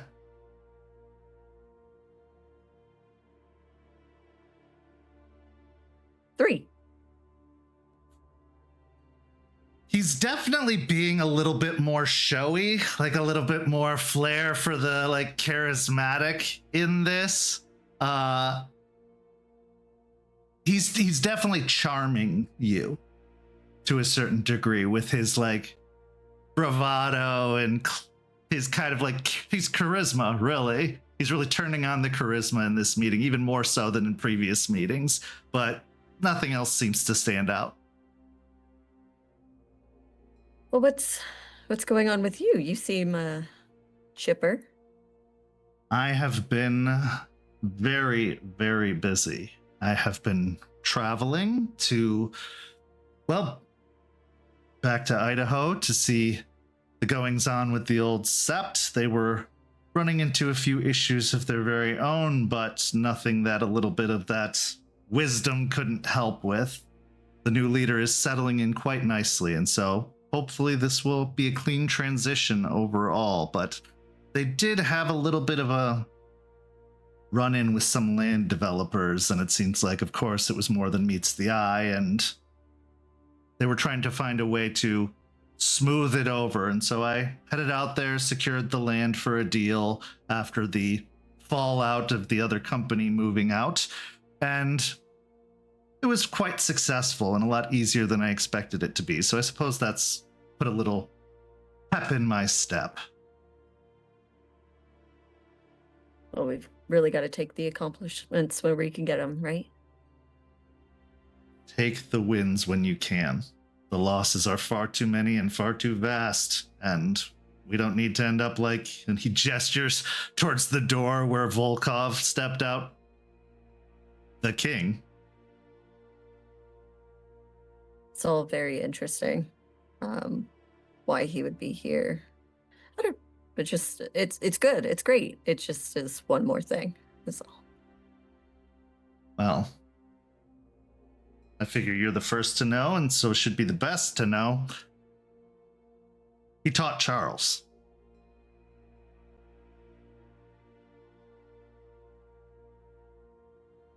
Okay.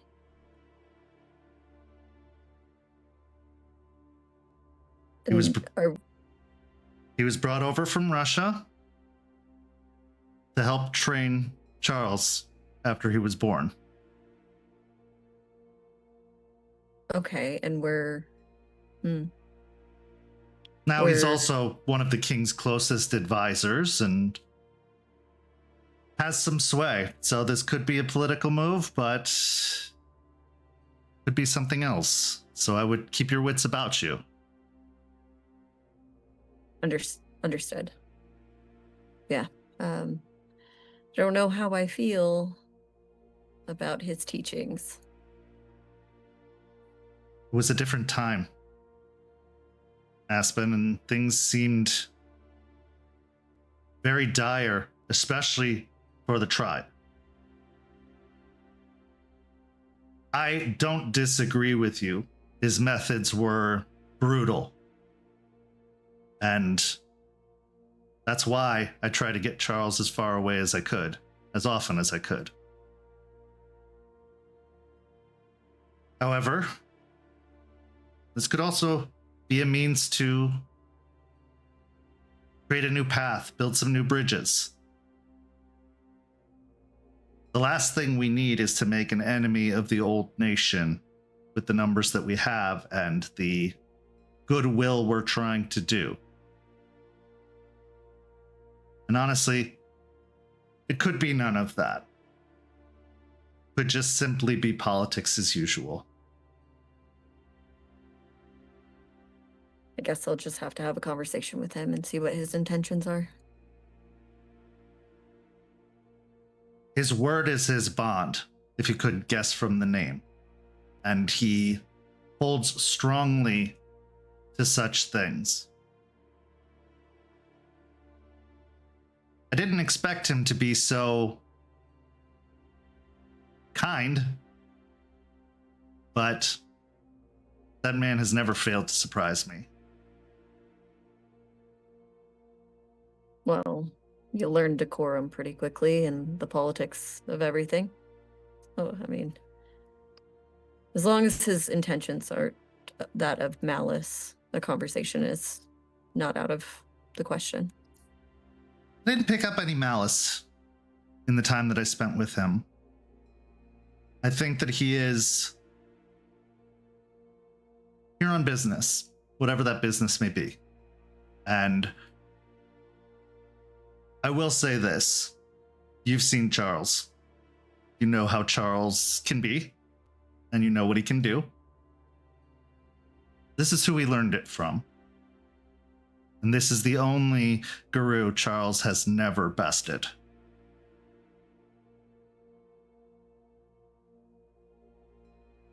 So caution.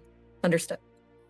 Definitely wouldn't get your hackles up. I would probably especially keep eyes on your beloved Galliard.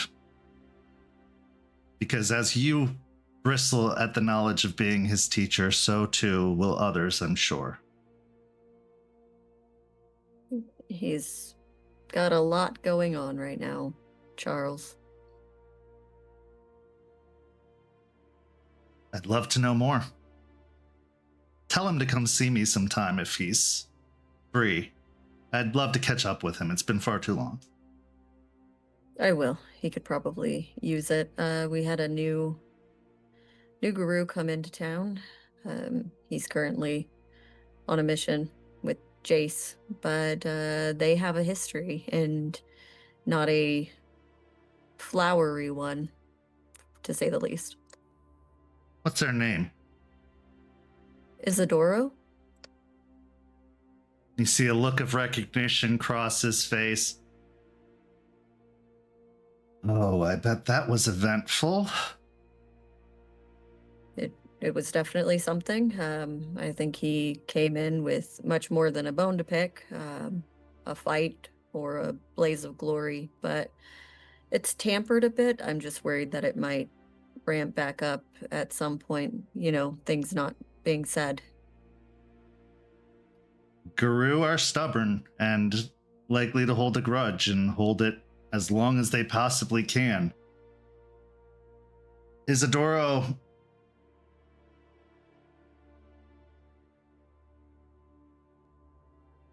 he was likely very naive about the way things are done. And Silverfangs be silverfanging.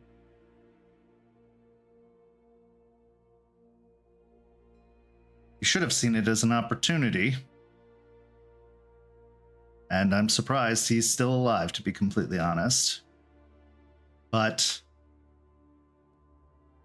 hopefully, he can learn a new way of doing things by being here and saying that what you are building, what we are all building, is better. I hope so. I know that he's definitely an asset to us. And he's nice enough to, it seems, everyone else.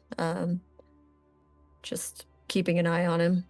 Not sure exactly what his intentions are, but there doesn't seem to be ill will in being here.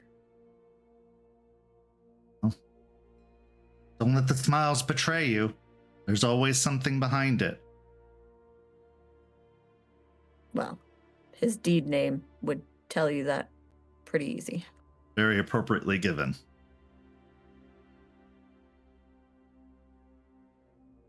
Interesting. This place is just an adventure unto itself. A whole lot, and on top of a new person, Jace hasn't really talked to me since Piney Point. Jester had a terrible thing happen to her at Piney Point, and she's I think she's okay, but I should probably check on her. And then Charles has his whole business, and the Hellhounds they've got new leadership, and one of them was harboring a Fomori for I think over a year, and now has a worm spirit attached to him, and so he was taken from leadership, and now Delphine, who's just been clean for barely 3 months, is now running it with 2 new guru now in tow. He sits back in his chair, like kind of looking blindsided by all the information. You have been busy. Congratulations on Piney Point. It's good that that thorn has been removed finally, once and for all. My, making deals with worm spirits, really. Yep, that's what I don't know. They're learning, they're getting better, but there's definitely missteps. How are you feeling about all of this? It's quite a lot for an individual to take on.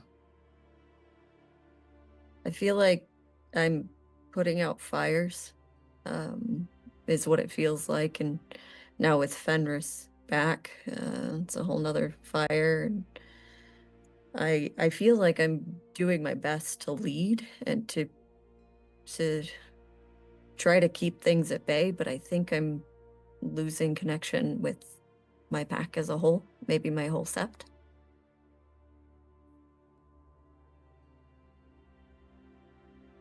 I can understand that. This is the struggle of leadership in the harder times. But some need to learn the lessons for themselves. You can't put out that fire every single time, or else they come to rely on you to always put them out and never really learn to be self-reliant. And if it means causing distance between you and your pack, they're the ones you should be closest to. You should do whatever you can to remedy that, and the sept will hold until you can turn your attentions that way. Yeah, I think it's just they're also going through, like I said, whatever they're going through, so getting to talk to them is strange. If you see something, say something. Can't wait for them to come to you. Because so many guru have been taught to grin and bear it, that this is part of what the life requires and that they must persist. Just another scar, right? Not that simple. Never is. And if they're distracted or lost or confused or frozen in time, they become a liability.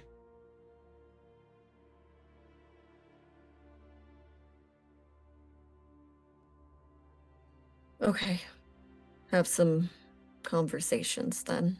Never been good at the bringing up the feelings. Just listening to them is... Use your feelings about it, Aspen. That you're feeling disconnected, that you're worried about them. And if your bond is as strong as we both know it is, you'll put some cracks in that wall and let the truth come out. I'll work on it. Lead by example. Yeah, okay.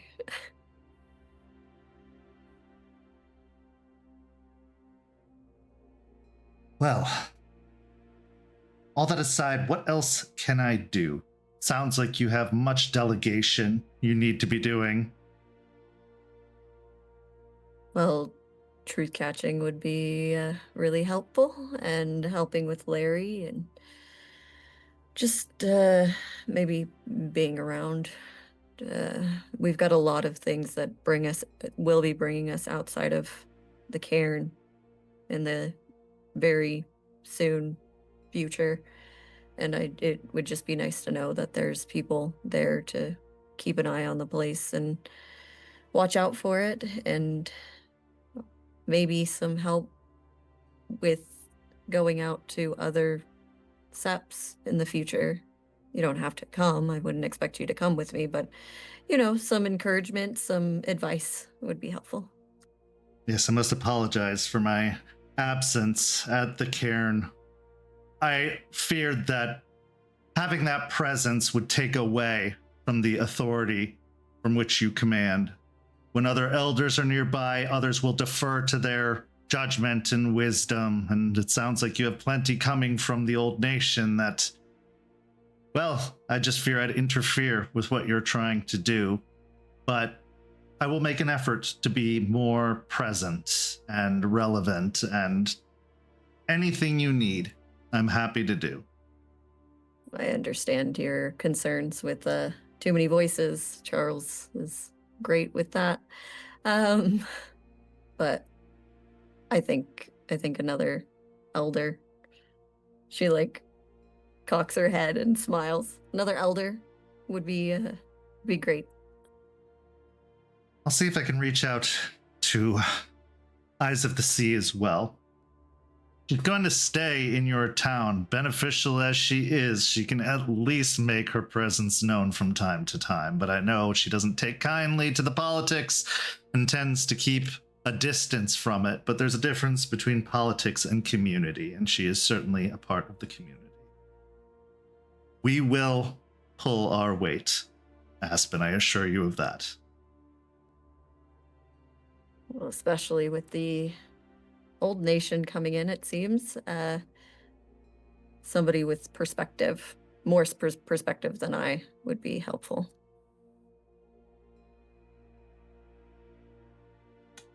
Bit of advice on that.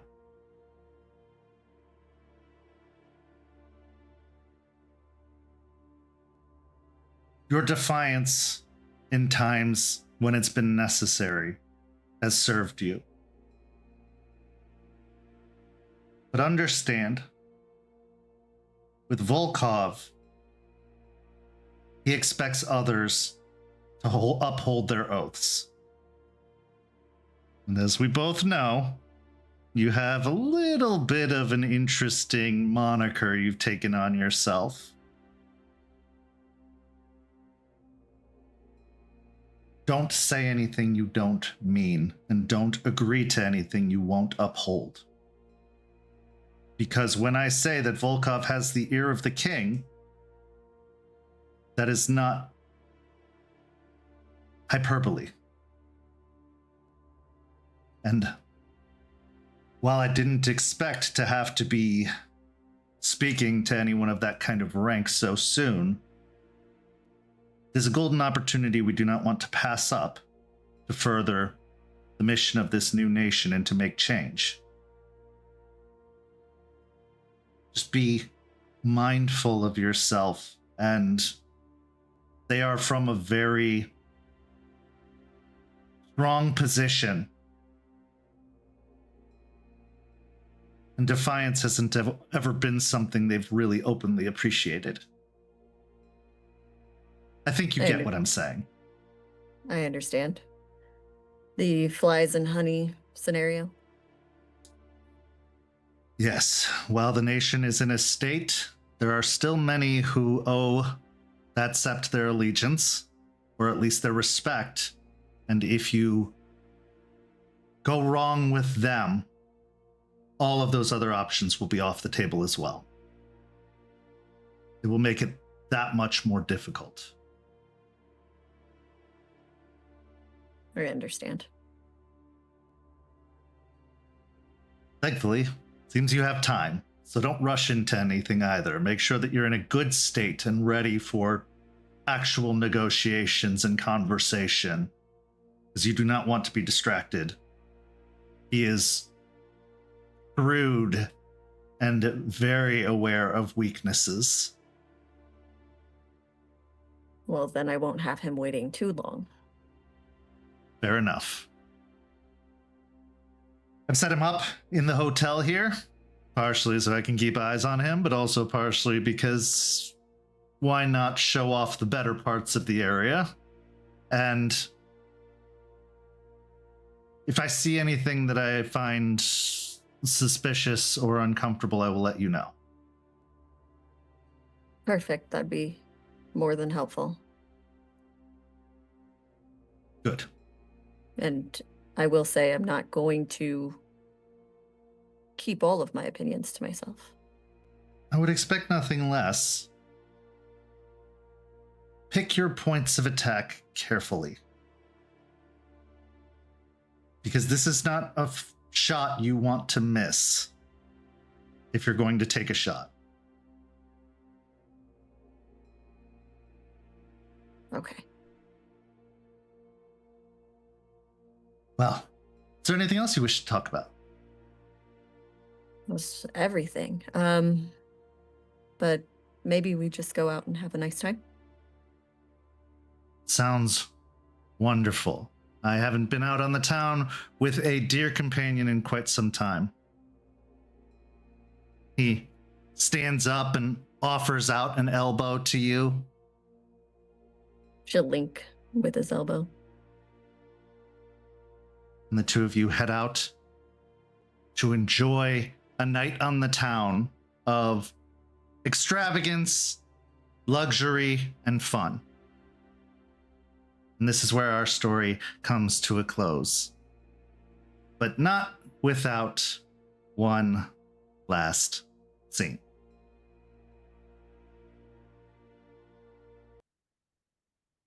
We find ourselves in a trailer park we've seen before, where a host of trailers stand side by side, all of them hooked up to the vehicles they were brought in on. We see a gathering of Guru, training, preparing, readying. Kyle and Victoria stride up and down the lines of the cult of Fenris, adjusting positions, shouting out demands, commanding. In one of those trailers, one that seems to be most central to the surroundings, we see Brandon, also known as Plato, sat upon a couch inside the trailer. He holds his arm out where a spiritual bird sits, repeating the words of Eliza over and over and over again. I know what you want, and if it means you leave this place for good, you can have it. He stares skeptically at the bird before dismissing it without a reply.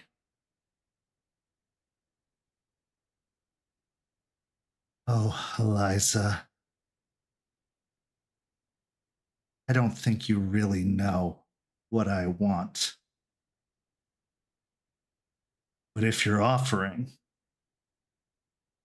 I'm going to make it last as long as possible. And this is where our story comes to a close. Thank you so much to these amazing players. Thank you to everybody watching at home. If you haven't signed up to become a Ko-fi member yet, follow that link and head on over there and sign up for as low as $5 a month, where you get all of the behind the scenes content of Rage Across Tampa, Hellhounds, and our new Vampire the Masquerade show, Red Tide Rising. Speaking of which, we've got a new episode of Hellhound on Friday over on YouTube. And then on Sunday, the second episode of Red Tide Rising. So if you haven't caught up on that show yet, go watch the first episode before Sunday, because when I tell you that the second episode is spicy, understand in the inflection in my voice just how spicy it can be. But for these amazing players, I'm Kent. Thank you so much for joining us, and we'll see you next week.